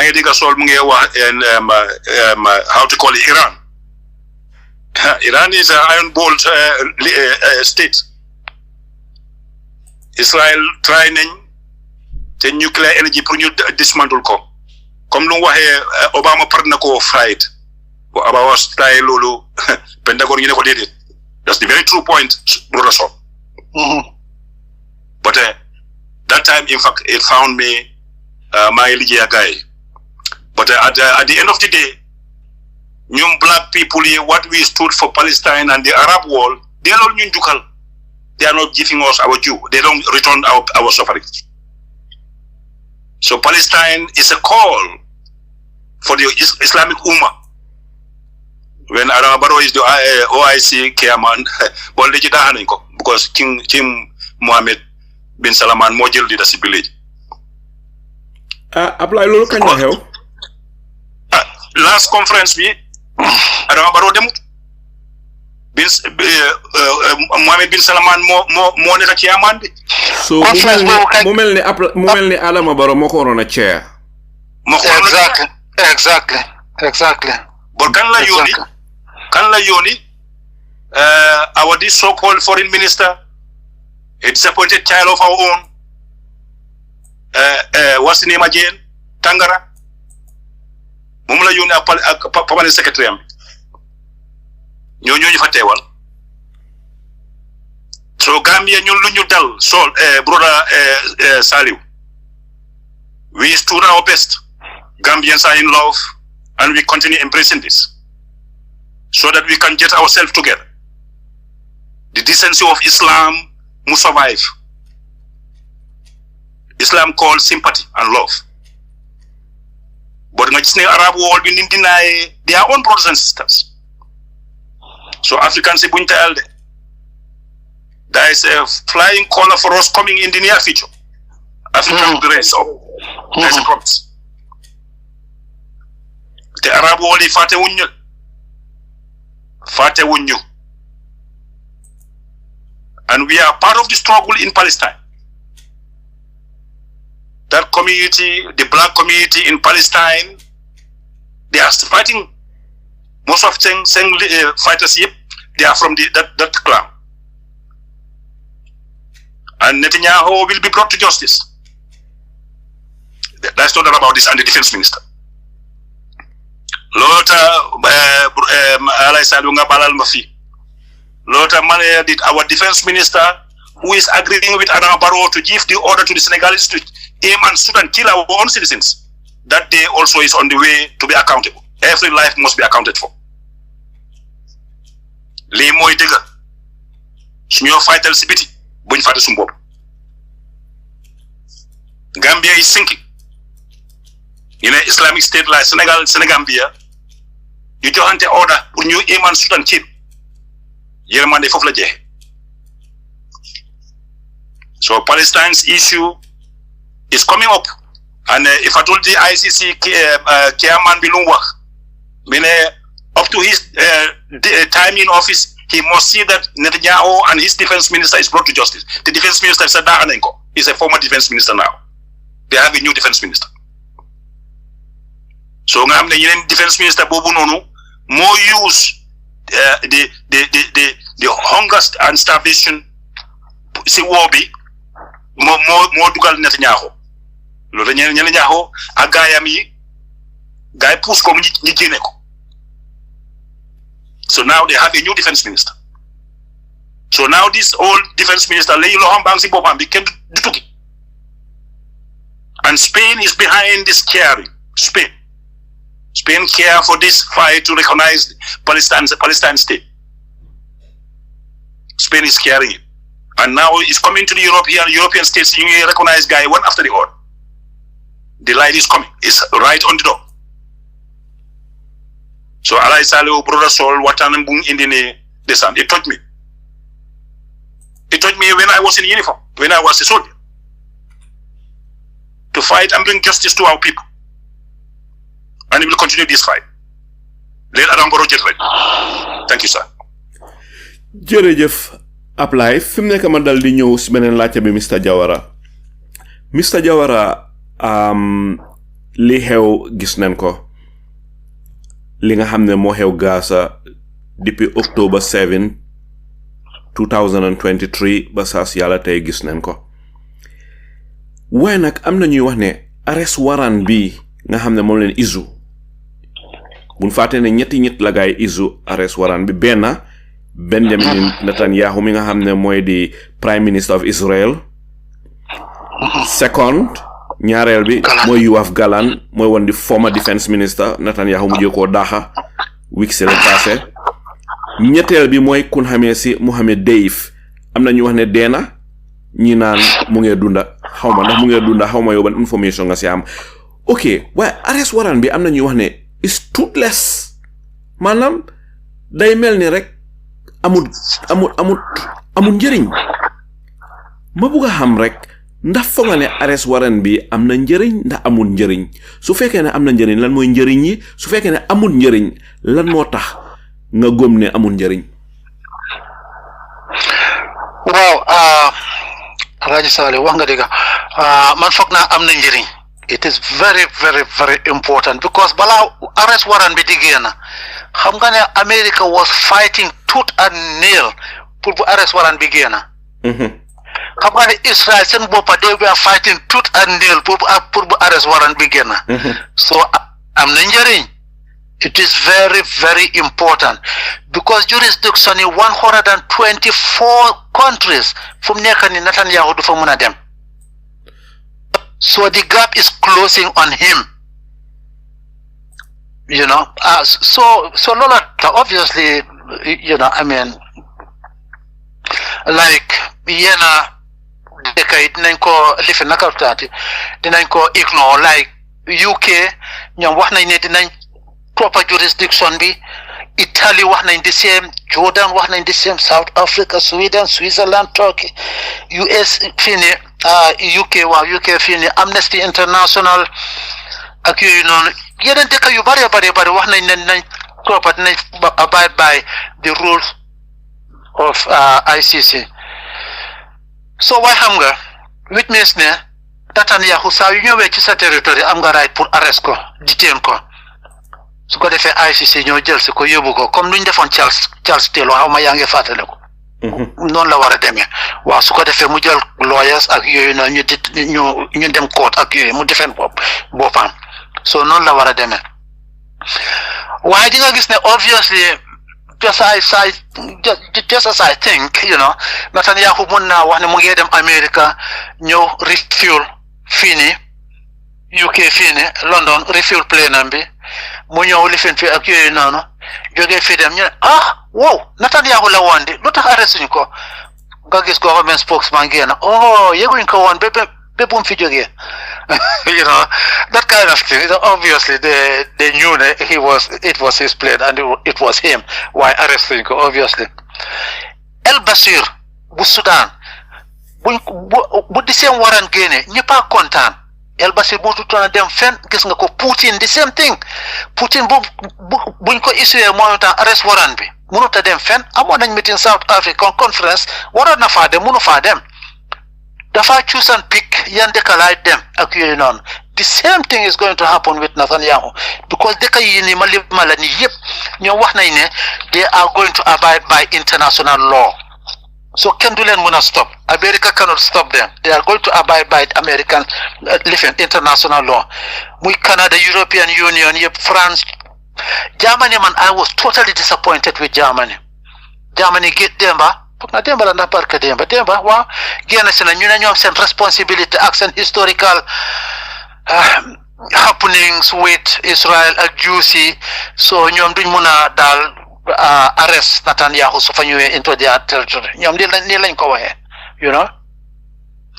why that is going against international law they are ready to break international law Germany is a disaster mom so mun naaw name couple of countries yoo xam ne yi ñoom ànduñ ci arrest warrant bi mooy like America like Argentina Hungary and foog naa Czech Republic so just a handful of countries actually around the world ñoom ñoo wax ne lifin bi naka arrest warrant bi is anti-Semite is not fair just like why Argentina moom di nga mën a understand because a right-wing government moo fa nekk ak Victor Orban di nga mën a understand ak di nga mën a understand these are right-wing presidents or governments actually so why otherwise the rest ñoom they said that they are going to so this is a very very very very important landmark ruling actually Alhaji Saleh ndax foog nga ne li tiital na Netanyahu ndax foog nga ne tiital na Joe Biden although Joe Biden mu ngi génn si Donald Trump mooy kii dugga si ndax foog nga ne li tiital na Joe Biden ak Donald Trump arrest warrant bi nii tiital na leen Alhaji Saleh tiital na leen otherwise they wouldn't have worked so hard against it in the background actually they wouldn't have done dañ ko doon ignore it well obviously tiital na leen because this is an international consensus tiital na leen bu baax a baax Netanyahu gis nga ne moom moo njëkk a génn sax ne lii is anti-Semite lii is unacceptable blah blah blah blah Israel we are here to defend our country and our people and blah blah blah against these terrorists dugg na fi génn na fele wow so that is what is happening Joe Biden itam génn joxe speech ak the one that is unacceptable Hamas doo ko mën a equate with Israel nobody is equating Hamas and Israel why but nobody is above international law loolu la Joe Biden war a understand just because moom he is a Zionist Joe Biden ci boppam loolu la dee wax mu ne moom he is a Zionist moom ci boppam loolu la dee wax just seetal last week rek la na xew mu yónnee a nuclear submarine xam na ne mu ngi ñëw génn si démocratie yaa ngi wàcca si mu yónnee a nuclear submarine to Israel pour ñu mën a back Israel whatever so man suspect naa ne sax ne na dañoo back Israel pour ñu dem attack Iran waaye they are preparing for Iran su dee dafa feyeku what against Israel so loolu la gaay di prepare fu mu nekk ni Wow. So lolo mo xew whether ak Donald Trump itam obviously Donald Trump he is being bought by the Zionists, so moom itam ak the religious right, so moom du mën a dem against Israel. Why just read his actions, di yónnee ku mel ne Mike Huckabee, pour mu nekk ambassador in Israel. It's just a disaster, why obviously gis nga Joe Biden kii ne kon Donald Trump lan la def just 2 weeks ago xam nga yaa ngi fàttaliku last week xam nga yaa ngi fàttaliku ñu ko bëggoon a rey attempted murder living shootings on foog naa it has been 3 something like that. kenn ki Malalago keneen ki moo nekkoon bu mu doon lifin foog naa Pennsylvania buñ ko sutee ci noppam bi ak yooyu yéen ak keneen ki am na keneen kuñ arresté itam ci benn parking lot ak yooyu noonu mu doon parel pour moom itam pour so FBI lan lañ ko wax ñu ne ko Iran is behind it and they are ready to kill you. Donald Trump bu mu wiinee last week lan la def Elon Musk special envoy moom la yónnee Iran pour ne waaw Iran nañ nekk friends ak yooyu noonu ragal na Alhaji Salou these things are very important ragal na already waaw nañ nekk friends nañ bàyyi just have a blah blah blah dugga na fii kay na fële so let us see the developments when Trump comes to power. Man foog naa digganteem ak Iran probably is going to diffuse waaye xëy na dina continuer di dimbale Israel ak yooyu noonu because there is nothing else he can do. All American politicians do that anyway. Why so foog nga ne ragal moo jàppoon Trump bata Trump yónnee Elon Musk? Oh yes. Mandela just 2-3 weeks ago ci la report bi ñëw from FBI ñu ne ko Iran is behind it. How much a déggoon ko ci headline news yi ñu ne ko Iran is behind it, they are ready to kill you. Ci Donald Trump xam ne 4 years rek la toog 4 years is nothing. Mu nga am businesses all over the world and he travels everywhere. Iran mun nañoo toog di ko xaar anywhere. Xam na ne his life is in jeopardy. Calculate na loolu already. So directly kan musuta def loolu in American history. Nga yónnee special envoy pour nga juboo Iran. Kiron, obviously loolu tax, so connected the dots rek di nga xam lu tax, Okay. loolu la rek. Pour ma def benn disclaimer waxtaan bi soo gisee ñuy ko def is for the sake of free and fair, for the sake of freedom of speech. Loo xam ne it is enshrined in every constitution yi nga xam ne ñoo nekk si dëkk bi te den believe ne waxtaan lu baax la ndikte ñu ngi waxtaanee loo xam ne ñu bari den ko ragalee waxtaan loolu tamit réerewul ñu mbir xam ne ñu bari ragala waxtaan façon waxtaan yi waaye nag waxtaan dafa baax kondoonun rey nit kondoonun violence waaye den bugga rek nit ñi xam li nga xam ne mooy xew ba pare jox nit ñi a plateforme pour ñuy wax li nekk si ñoom so loolu tañu bi jekkalil sol go ahead.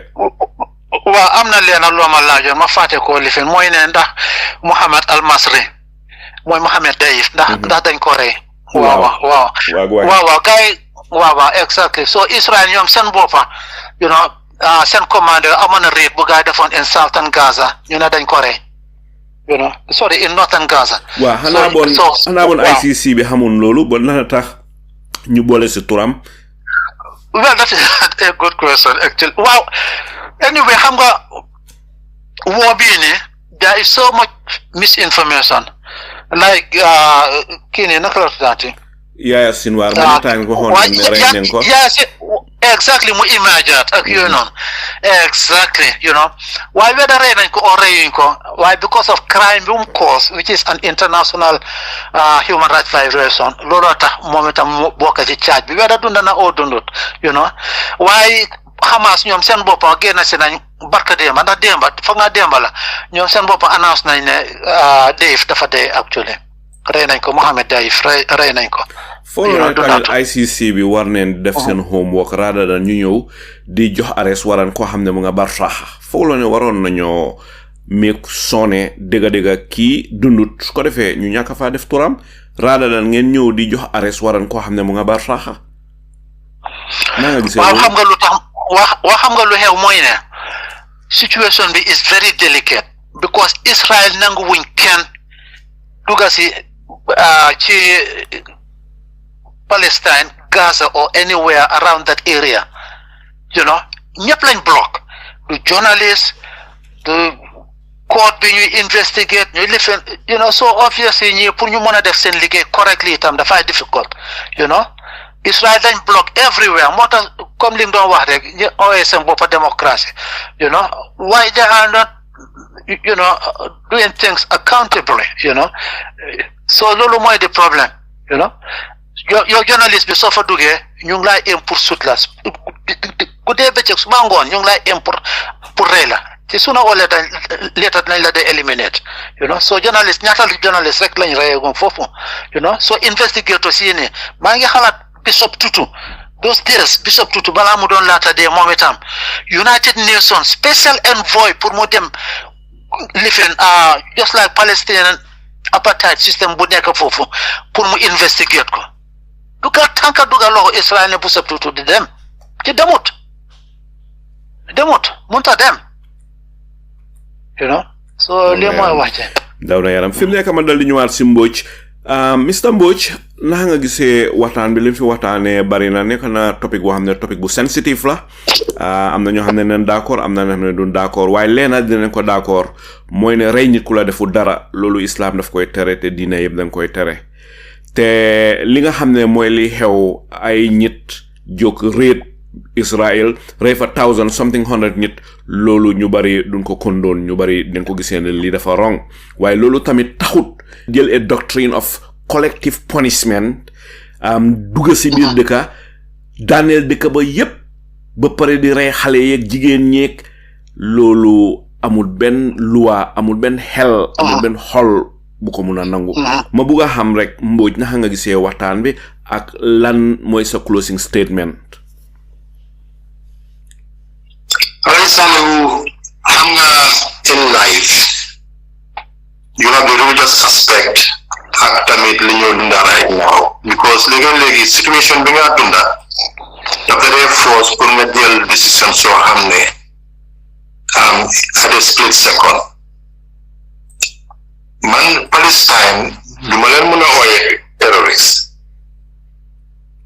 te du ma leen mën a blame si 90% of decisions si ngay jël nañ fàttaliku ne ñu nekk Palestine right now these are products of harassment, apartheid, war, killing and everything. Since 1967 i doxal léegi ba Palestine soo seetee tri ko bi fan lañ juddoo ci concentration camps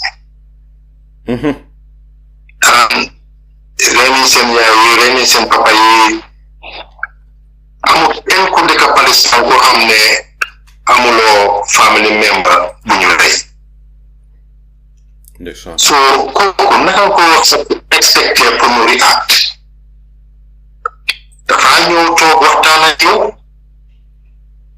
at the same time dafa ko gën a bisee look enough is enough because kii try naa pour waxtaan ak moom benn tey waaye di moom xamee gën a waxtaan ak moom di moo muy gën a rey suma nit ñi how do you negotiate with that person so loolu la ngay doon di understand fu mu nekk nii and loolu moo cause li xewoon nii because soo jëlee ku mel ni Yaya Sinwar nga xool his historical background ak fi mu jaar yëpp ak time im def prison ak lim daj ci prison bi and the amount of hatred bi mu garde ci prison bi kooku soo ko bàyyee lan nga expect ne moom laa def after do you expect him to sing kumbaya for you xam nga foog ñu xool tamit the whole narrative of li xew depuis 1967 ba tey ak lan moo tax ngay expect si nii Israel duñu win woo bii ni Alaaji Saliou lan moo tax nga wax loolu and this xam nga Alaaji Saliou gis nga Israel soldiers yi dañoo xeex pour ñibbi man dama dem woo dinaa rey fiw nit dana am ma ñibbi suma famille yow ki nga xeexal moom dafa dem pour dee parce que dafa jàpp ne su dee dafa dem àjjana So how can you win? They are parallel for day.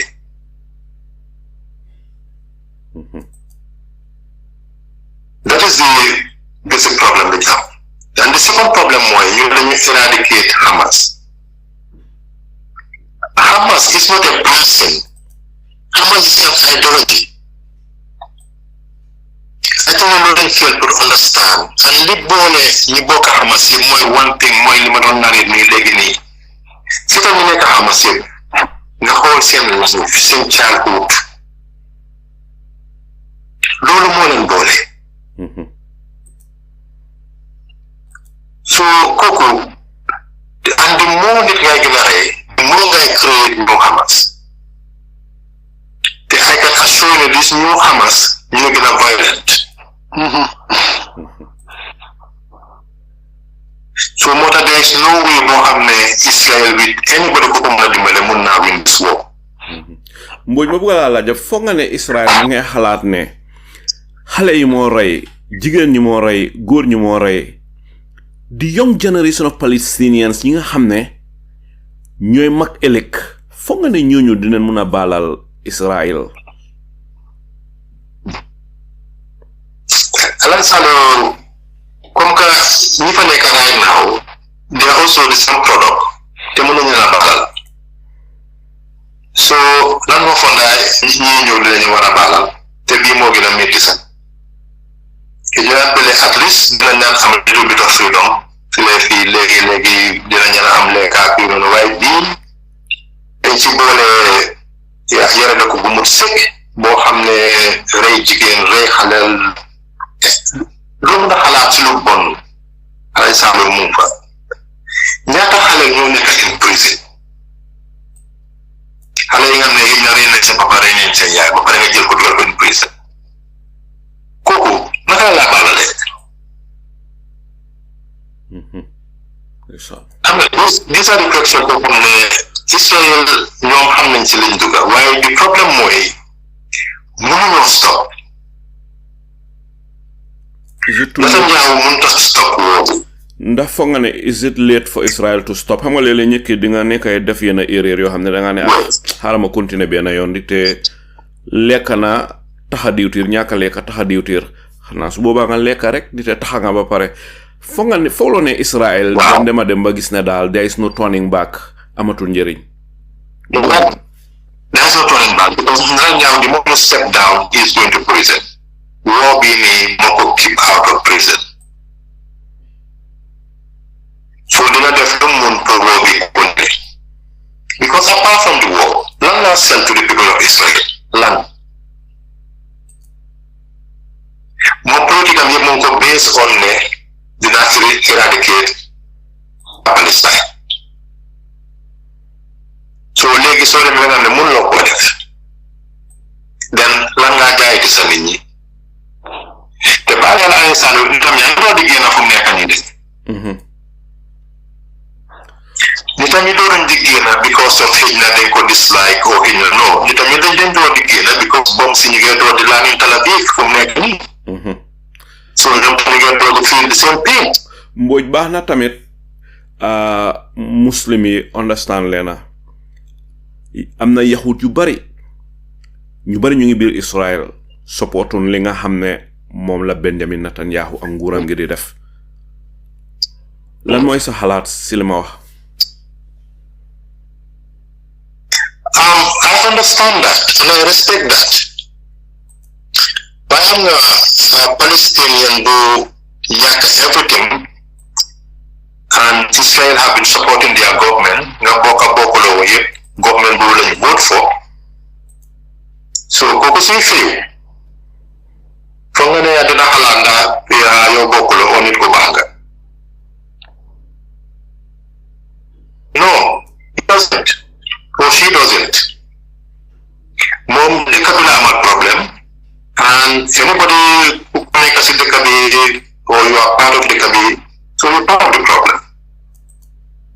You're no longer halate. Te su la man tamit non la xalaté ak ñeneen ñu bari ñoo xam ne ni ko non la ñu xalaté da bon na time boo xam ne dinañ dé mëna ragné né waaw xëy na kii bokk Why this dafa dem too far? Dafa dem too far ba nga xam ne yow dangaa toog ñii is not war anymore. Ñii is about eradication la nga xam ne ñii du even su woo bi jege sax bi mën a survive because university duñ am fuñ jàngee duñ am fuñ fajoo duñ am ni ak jumaa ju noo dem pour ñaan duñ am ndox duñ am électricité so kooku yow lan nga ko bëgg a def you try to eradicate the person. So Mr. Mbodj lan nga foog ne mooy solution to the problem dicté su fekkee ne def neen waxtaan bu mel ni waxtaanewul solution bi dafa mel ni ñun we are contributing to the problem waaye foogloo ne the silence of the Muslim world ñun sun silence bi dafa mean ne we are complicit in this crime against genocide foogloo ne sun ñu julliti toog noppi loolu dafa gën a dooleel li nga xam ne moom la Israel di def Gaza lan mooy si sa xalaat. Not only donor, they contributed immensely. Over Egypt. You know, even some borders, the close. So let's see, some Muslim president use in the lake. They flood those tunnels. So you are part of it. So you know, a country like Saudi before. Yow ak xaalis bi nga am yéen mun ngaa dimbale everybody waaye mun loo dimbale sa own brother pour mu fight. So most Muslim countries, yes, we are part of the problem. Actually, we are the problem, sir. Man yaa loolu laa wax, we are the problem. Because Alhaji Saleh nit ki ni mu la gisee code bi ni mu la gisee noonu la laa xoowalee. And Muslims see loolu lañ wane. So Matana, the only solution we muna am right now mooy as two-state solution.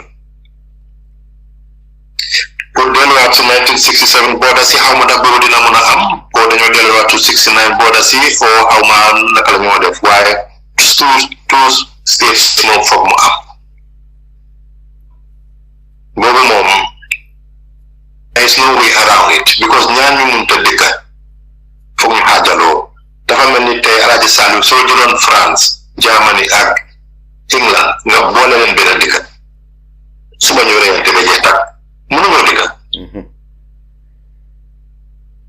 ñi tamit mënuñoo dëkka nañ just accept the fact ne mënuñoo dëkka te duñu mos a mën a dëkka so dañ leen dimbale ñu xaajala leen ñu xam ñaari state ku si nekk jël li nga moom ak ñu def ko fiyaale. That's the only solution. wax dëgg programme bi daanaka mu ngi jeex si fi mu nekk fan nga tàggoog askan bi Mbodj si waxtaan bu sensitive bi. Man daal wish daal ñëpp dinañ eewu at least ñu dem toog si table yi ñu waxtaane lii mënut a continuer because enough is enough. And suñu waxtaanut moom mooy li liñ lay wax ne suñ la yarul si kër gi soo génnee jinne yi yar la so balaa ñu egga foofu nag jinne yi diñu yaral suñ doom yi nañ yar suñ doom yi so find a solution to this problem ñëpp nekk si jaama and it's not only Palestine because we also have other problems so xam ne dañ leen ko sort ko aw yaa ngi am Saudi ak Yemen yaa ngi am the Syria problems yaa ngi am the Iraq problem because I think the world bi fu mu nekk war nañoo passé nekk di xeex lan nañu yàlla xamul sax man mooy dañ dem fa tout long ba nga xam ne ñu bari fàtte nañ sax lan la gaay di xew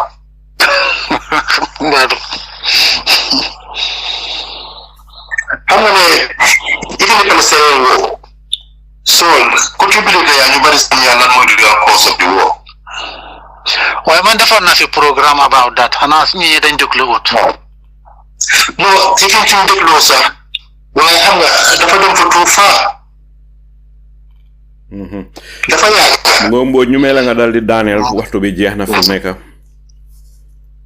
waaw fu ma daanale mooy yàlla ñu yàlla dimbale ñu gis bi problème ñu ñëw si solution bi te Trump mi ñëw nii yàlla ko yàlla def mu nekk nit mu nite parce que su nitee rek ñëpp dinañ am jàmm so alay saale woo nañ ñaanal di human race at least ñu gën a dem kanam ñu xalaat naka la ñoo développé àdduna si ñëpp nekk si jàmm instead of naka la ñoo reyante yàlla ñu yàlla musal seytaane ak dëkk bu mun a nekk jërëjëf Baboucarr Mbodj si sa waxtu ñu ngi lay gërëm si lépp loo xam ne séddoo nga ko askan bi fi mu nekk ma dal di ñëw si Ablaye Sagnang Ablaye liñ fi waxtaanee tey bari na waxtaan gu sensitif la ñu bari duñ ko bugg a waxtaanee ñu bari dañ ko ragal a waxtaanee waaye soo gisee ñu def waxtaan bi rek pour bugg a seet naka la ñuy def ñun ñi xam li nga xam ne mooy xew ba pare naka la ñoo def ba jàmm dellu si Palestine ndikte lam saf ko comme caa ko xam man maa yow bu ndekkoonte Palestine xam nga ne du mun a toog di def radio programme sun président bi moom mooy di chairman of the OIC gisun Adama Barrow jël benn jéego si lu jëmale jàmm diggante Palestine ak Israel Adama Barrow gisuñ ko mu def movement xëy na du ñàkk am ñu ko gis mu am movement yu def waaye man day foog naa gisaguma ñu ne Adama Barrow dem na Gaza seeti Gaza pour gisal boppam li nga xam ne moo fa xew jógee na fa dem na Israel toog na waxtaan ak Benjamin Netanyahu jógee na fa dem na America toog na waxtaan ak Joe Biden te lii lu ko waroon la ndeysaan lu daw yaram la nag waaye bés bu mu génnee si presidency bi te defut lii loolu dina ko toppa ba kere bés bu muy génn àddina di te lu ko war la nekk na lu daw yaram Ablaye Sagnang ma bugg a xam rek naka nga gisee waxtaan bi ak lii nga xam ne moom laa wax. Alhamdulillah rabbil alamin. Alay Salio, my agent first of all, small brother. Saul is always on the point of whatever is talking point of the world. Last time the program and people don't discuss about Donald Trump. People calling me here, I mean, oh, same brother is an intellectual. He's an educationalist. The soul am na boldness be mu ñëw the Islamic world nu ñu mbayante ko ak problème fu mu faaxee ko if soul can come and throw a light to this is calling we the Islamic unity bi Islamic umma bi pour ñu gisante eye to eye Adama Barrow moom bu ko wax it's a toothless bulldog ñun Gambians si mënut a solve some problem neither to solve the problem of the Middle East li nga wax dëgg la history will judge history shall judge Adama Barrow loolu tax ma ne la our defense ministers who advised Adama Barrow to give the order Senegalese to aim and shoot and kill our citizens, he'll be brought to justice one day. There's no doubt about this. We are documenting every bit of him from his tenure in office. Macky Sall will also be called upon it. Dr. Jamai Faye ak Ousmane Sonko nañ jéena leeral Macky Sall ak Adama Barrow luñ sign about the security package because some parliamentarians ñoom they are nobody. They are not representing we the Gambians. Adama Barrow cannot be a president to rule our country with one hand. What's the use of our parliament? He cannot sign a security package with outside power while we the citizens representing us, they don't know what is happening. Adama Barrow fii la ñu jaayee ñàkk a jom ngeen baal ma si waxin bi de ko dafa métti soxol suñ doom yaa ngi dee this backway syndrome bi is all come to more and more gradually Adama Barrow bu mu jëlee office bi la so the Middle East problem alay salo di Islam umma dañ bàyyinde ko te ni nit ku ñuul yi dañoo xeex Africa Senegal is an Islamic state like why Gambia majority is a Muslim lañ bon ñu ni neen ngay jël fetel di sutante di reyante so that's why it's only Lebanon and Iran. They are the people coming out to broad daylight that they are supporting Palestine's independence and liberation. You nekk si suuf ya dañoo support on the ground. And it's unfair. It's unfair. Salman mungi last month mungi on an emergency meeting. Sedan Iran dem na ki dem na fa Ismail Haniya dem na in Iran nga assassinate ko. And all those behind it, the investigation is going on. This their fellow brothers who are selling their own brothers out. It's just like in the Gambia. Our own brothers will sell one another out. Our people are dying. So the Islamic Ummah is having a highest problem what we cannot even imagine. Tough situation like put stand up together. So that to rescue our nations. Like I said, it touched my heart. The struggle what we are fighting in our own motherland, it bit of it into the nitty-gritty of whatever we are fighting. Li moy dega bro mala jirim yalla yaga fi askani radio yalla ci barke di invite nit yi nga xamne den soxla doomi adama sun right to live lu nga advocate alay salu mala jirim dila ñaanal gu dafa nak wër bu yaram ak my fellow Gambians who are paying a price on Adama Barrow. They don't have patience. Justice is coming to our people and our fight we're going to end it with a victory. Assalamu alaikum wa rahmatullah. Jërëjëf Ablaye Sanyang Ablaye itam ñu ngi lay gërëm ci sa waxtu di la gërëm saa yu ne ci lépp loo xam ne tàmm nga di ko séedoo askan bi fi mu nekk ma dal di ñëw ci Mr Sol Jawara ma dal di joxe rek laajte bi mujjee su ko defee gannaaw boo tontoo laajte bi ba pare naa la may nga wax lépp loo bugg a wax loolu dal di nekk sa closing statement balaa ñuy tëj programme bi lii xew Palestine foog naa ne jullit ñu bari war nañu see feel guilty. Number one, nekku na julit ñi waaye àddina si yëpp war nañoo feel guilty di te ñun ñëpp xam ne li ñoo gis si télévision yi li ñuy gis YouTube kum daloon si sa ay raka sa ay doom sa ay jabar wala sa boppa du la neex olof ne lam saf ko ma caa ko xam ba nga xam ne àddina si war nañoo try jàmma dal di del si Palestine ñu am two-state solution su ko defee Israel dal di withdraw from the occupied territories ñu dal di dellu to the 1967 borders li fa nekk loo xam ne political commentators yu bari wax neen lii te am na ñu wax ne lii mooy li indi jàmma waaye di dem di bom di rey xaleel jigéen ñu biir ñi loolu is not the solution waaye nag am na lu borom xam-xam yu wax ne nit ki dina nekkay def lu bon di def lu bon ba nga xam ne du gisati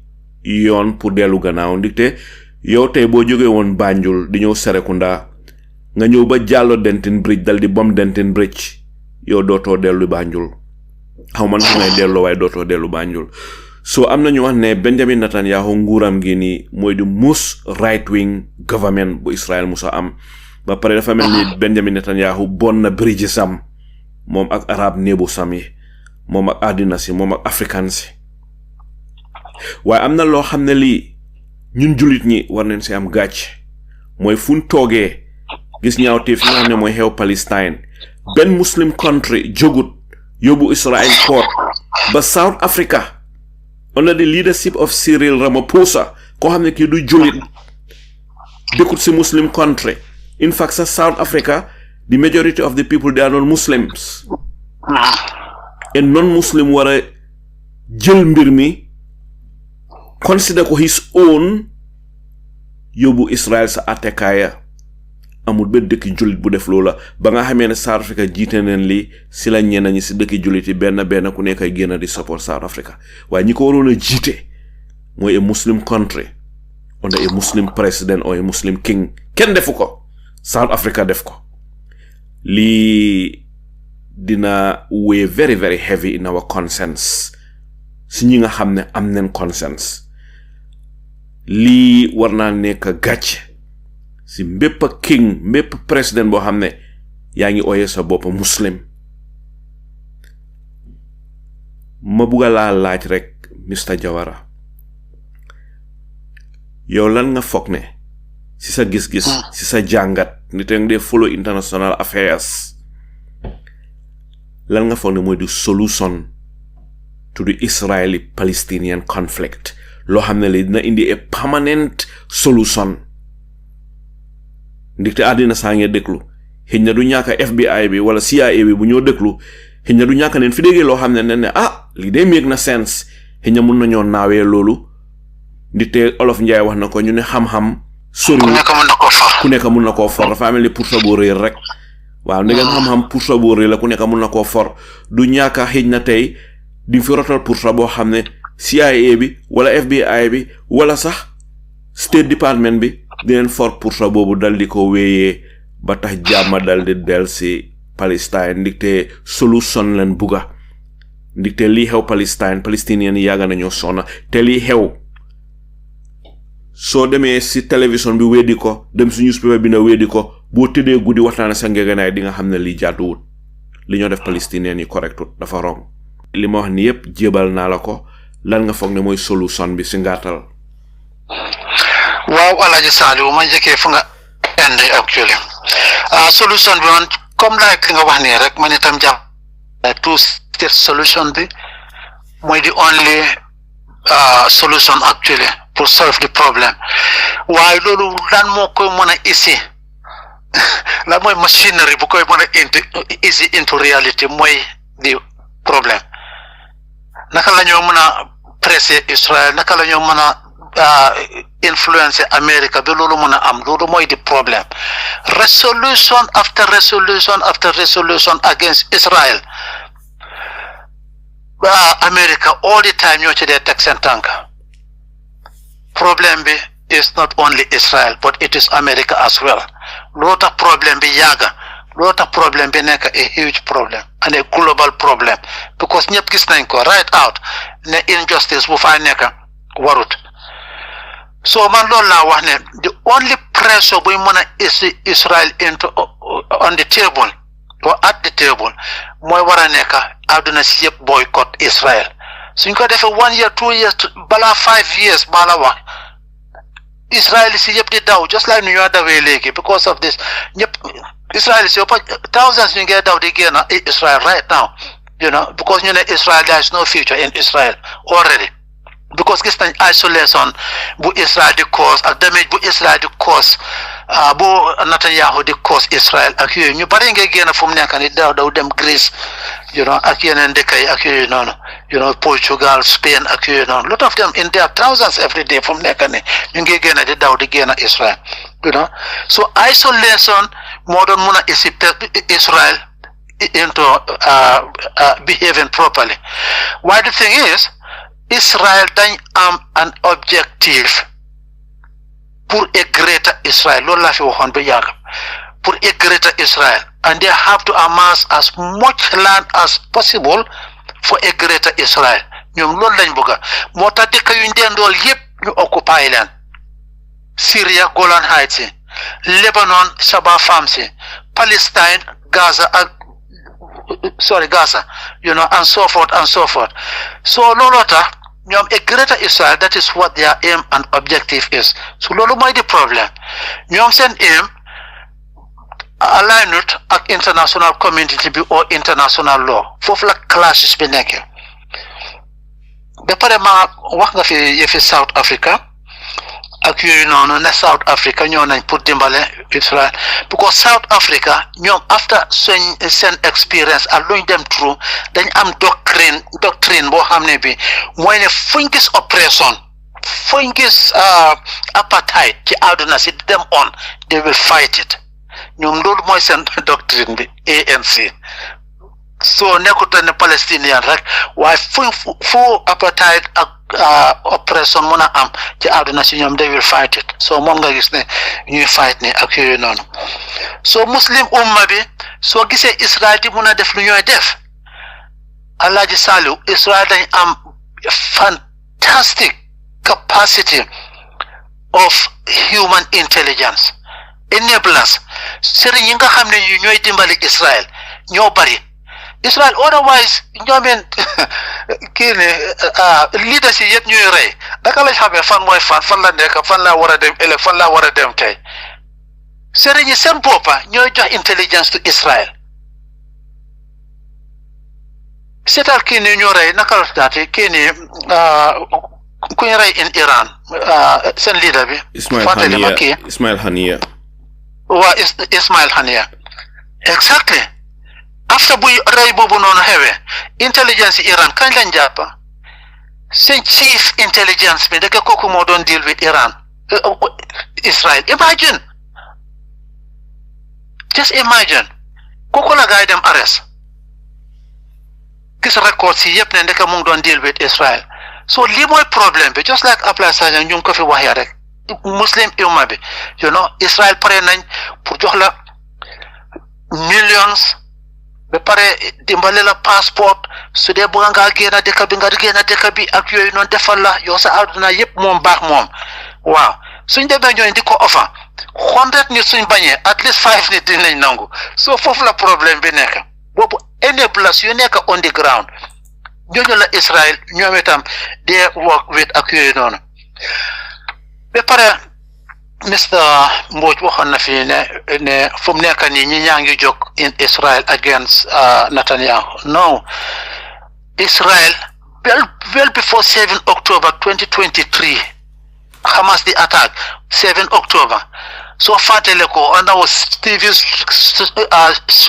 screens we were already seeing the opposition of Netanyahu in Israel because of political corruption millions of dollars yu ñu gis corruption bu mu am bu ko companies yi jox pour mu change loi bi to those companies living advantage so corruption boobu nga gis every single day thousands of nit di génn di living that was even well before war bi start every single day ñu ngi protest against Netanyahu all of a sudden rek ñu ne Hamas attack na living so war bi start so Netanyahu was already in hot water well before 7 October well before this war started ak yooyu noonu so yëfi Adama Barrow moom actually xam nga li la tax kii ni Alhaji Saliu it is so sad 2021 fi mu nekk ni waroon nañu am leaders yoo xam ni they are capable waaye gis nga barka demba bu arrest warrant bi ni génne OIC chairman bi dégguloo ko sax mu génn joxe press conference loolu it's too sad waaye 21st century bi ñu ne tam su ko defee waaye yàlla daf ne nit ñi nuñ mel rek façon leader boobu la leen di isil xam nga so it is too sad for the Gambia ne ñu ngi am in this 21st century bi somebody like this nga xam ne munta even eloquently express himself or gis nga conference bi ni amoon fii nii naka la tuddaati Riyadh Mohammed bin Salman loolu Gambia la waroon a amee Gambia la waroon a amee 3 months into the war ci la Adama Barrow waroon a call for a conference just quickly like that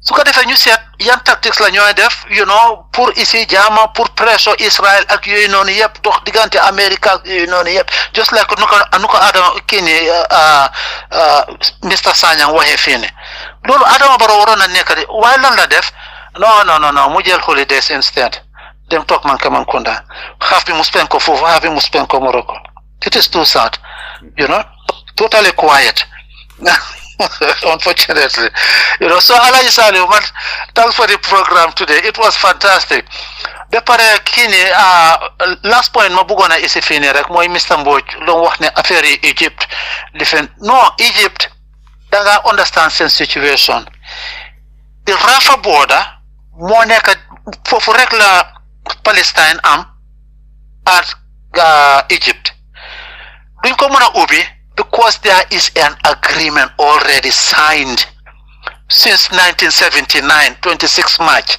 in United States. The border is going to be secure. Momgagis every year, America did $2 billion to Egypt. So border bobunon is well secured, because Egypt banyanyo ubi border bi goes against the agreement that they have signed with Israel, so ko defé dinañ am coalition problem with America.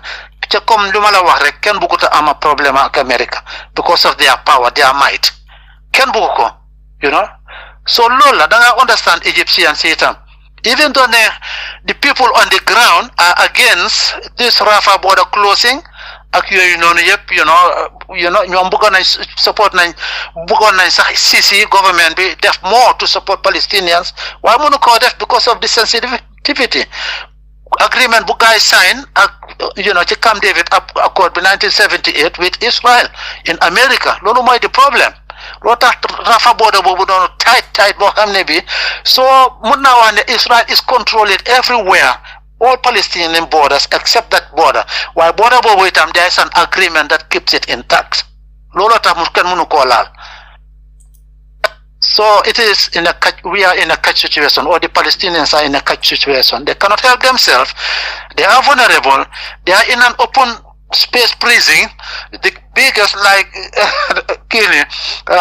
President Jimmy Carter, Nunko Binde in his book, you know, open air prison, you know. So lolu mo xew apartheid ak yooyu noonu South Africa soo gisee ñuy dimbale ñoom seen doctrine bi loolu la ñoom fu ñu gisee apartheid ak oppression nañ ko fight loolu tax ñoom itam ñu jóg di dimbale Palestinians si Alhaji Saliou. Mr. Sol Jawara maa ngi lay gërëm si waxtu bi nga jël ñëw fii AG radio di la gërëmate si lépp loo xam ne séedoo nga ko ak askan bi ñu ngi gërëm tam Ablaye Sanyang di gërëm Baboucar Mbodj. Mbokk yi dafa am lu Olof Njaay wax Olof Njaay nee na su fukki nit di gas fukki nit di suul punda baay bari rek waaye pax du mun a am te acca ñu def ko joo gis acca ñu waxtaanee ko moo war a jiitu waaye nag leena tamit leer na àddina si lu waay rendi rek sa loxo lay nàccee te nit ki boo toogee gis néegi jàmbur di tàkka safara di tàkkee sa wàññam ba nga toog ne du suma kër suma yoon si ganaar gu dee amaat na waañ booba di tàkkee sa néegi jàmbur dina tàkka safara sa duga sa saal ba dal di fa lakka di lakka kër yi di tàkka benn ba egsi sa kër dal di taal sa kër fu ay amee rek war nañoo jéem lu mun sotti si ndox mu sedda mu dal di fay moo gën sotti si karasen nite Martin Luther King Jr. mus naa wax leena si dundaam injustice anywhere is a threat to justice everywhere teg si dolli moom Martin Luther King Jr. si dundaam mu wax ne the greatest tragedy is not the evil man's brutality but the quietness of the good man. Nit ko bon di def lu bon loola garaawut li gën a garaaw loola mooy ñun ñu baax ñi buñ toogee dal di noppi dal di ne tekkaral dal di yàcca seen yasar googa ñooña ñoo gën a bon nit ko bon ki mbon ngi muy def bon ñi nga xam ne ñun ñu baax leen waroon a noppi li mooy li waral soo gisee Gambia ni ñu bari dal di wax ne Adama Barrow nekk di chairman of the OIC waroon naa am lu bari lu waroon a def waroon naa am lu bari lu waroon a wax jëmale ko si li nga xam ne mooy xew tey foofa sa Palestine. Adama Barrow du christian su dee christian la day man yëguma ko te dégguma ko fenn man gëm naa ne muslim la di te gis nañ ko mu dem Makka gis nañ ko muy julli si liñ xam muslim la waaye boo nekkee jullit war ngaa yëg li nga xam ne mooy xew si dëkki jullit ñi inamal mu'minina ikhwa jullit ñi dun ludut ay brothers muslim umma bi dafay mel ni benn yaram leen a whole body nit ki di nga toog sa baaraami tànka bi si suuf di métti boobu yaram bi yëpp dina ko yëg nga am fever wala daal nga toog mel ni nit ko sawarut nga dal di feebar tëdda lan moo koos feebar bi dafa méttiti tànka wala fa méttiti baaraam ba nga xam ne boñ bu métti soo ko amee rek mun nga am fiiva sa yaram bi yëpp dal di tàng yaram bi yëpp dal di ko yëgandoor julit ñi noonu leen war a mel waaye tey ñu toog dégg naa sax ne muslim countries yi suñ toogee pour am meeting sax da nga gis dëkk bi du waxa dëkk bele du waxa dëkk bi ñi duñ waxa ñi duñ waxa ñële dégg naa dëkki julit ñi ñu ni neen jibboowun mankoowun naka la yërmande yàlla yi wàccee si ñun Abraham Lincoln mu ne a house divided against itself cannot stand ñun umma bi su fekkee ne we are divided on Palestine naka la jaama di ñëwee Palestine président yu bari si dëkki julit ñi ak king yu bari si dëkki julit ñi dañoo ragal a wax mbiri Palestine ngir bañ Israel mer wala America mer waaye sa dëgga am na ay private citizens yoo xam ne ay private nit ñoo xam ne te ñi nekkul ne muslim la de am na ñoo xam ne christian leen am na ñoo xam ne yahud leen am na ñoo xam ne amul religion sax seen conscience mayu leen ñu accept li xew Palestine ba nga xam ne dañ génn di wax dama YouTube rek di nga gis ñu bari ñoo xam ne ñu ngi wax ne lii jaaduwut ordinary people leen nit ki su fekkee ne amuloo nothing to die for, then you don't have nothing to live for. In life, li la rey loolu mënuloo ko control. Li nga mën a control mooy legacy bi nga bàyyi gannaaw. Te legacy boobu yaa ngi ko liggéey ba ngay dunda. Boroom xamee mi wax ne yàlla duñu dimbale mukk fu lay dimbale wun suñu bopp. Bu dimbalee suñu bopp sa dimbalab yàlla di ñëw. Waxtaan ji nag mun nañ ko waxtaanee ay at yu bari te du jeex comme la ko olof waxee rek lu neex du doy xanaa dañu koy dog dem ba beneen yoon waaye am na lu olof njaay wax te foofu lay tàggook yéen olof njaay dal di ne àddina ñetti fan la démba ñoom bàyyi tey ñun ëllëg sunuy doom ba tey olof njaay ngi wax de olof njaay dal di ne ëllëg du añ du reer waaye lu mat a sédda la mbokkay ne leen bàyyi loolu xel mbokkay fii la waxtaan ji dal di am duma def ludut dal di ëmbal lépp loo xam ne Mr Sol Jawara waxtaanee na ko fii dal di leen ko jébal dal di bàyyi waxtaan ji mu dal di continuer si seeni xel yéen Gambien yéen nit ñi yéenay attekat yi nga xam ne yéenay atte lépp loo xam ne déggee ngeen ko si waxtaani tey bi di leen gërëm di leen sant si déglu bi di leen ñaanal wérgu yaram ak jàmm ju mut sëkk te yal na ndimbalab yàlla wàcca si Palestine yal na ndimbalab yàlla wàcca si Gambia yal na ndimbalab yàlla wàcca si àddina wërngal képp seeni mbokka Saliyu Njaay salaamu aleykum wa rahmatullah wa barakaatu waahiru daawaana an alhamdulillahi rabbil alamin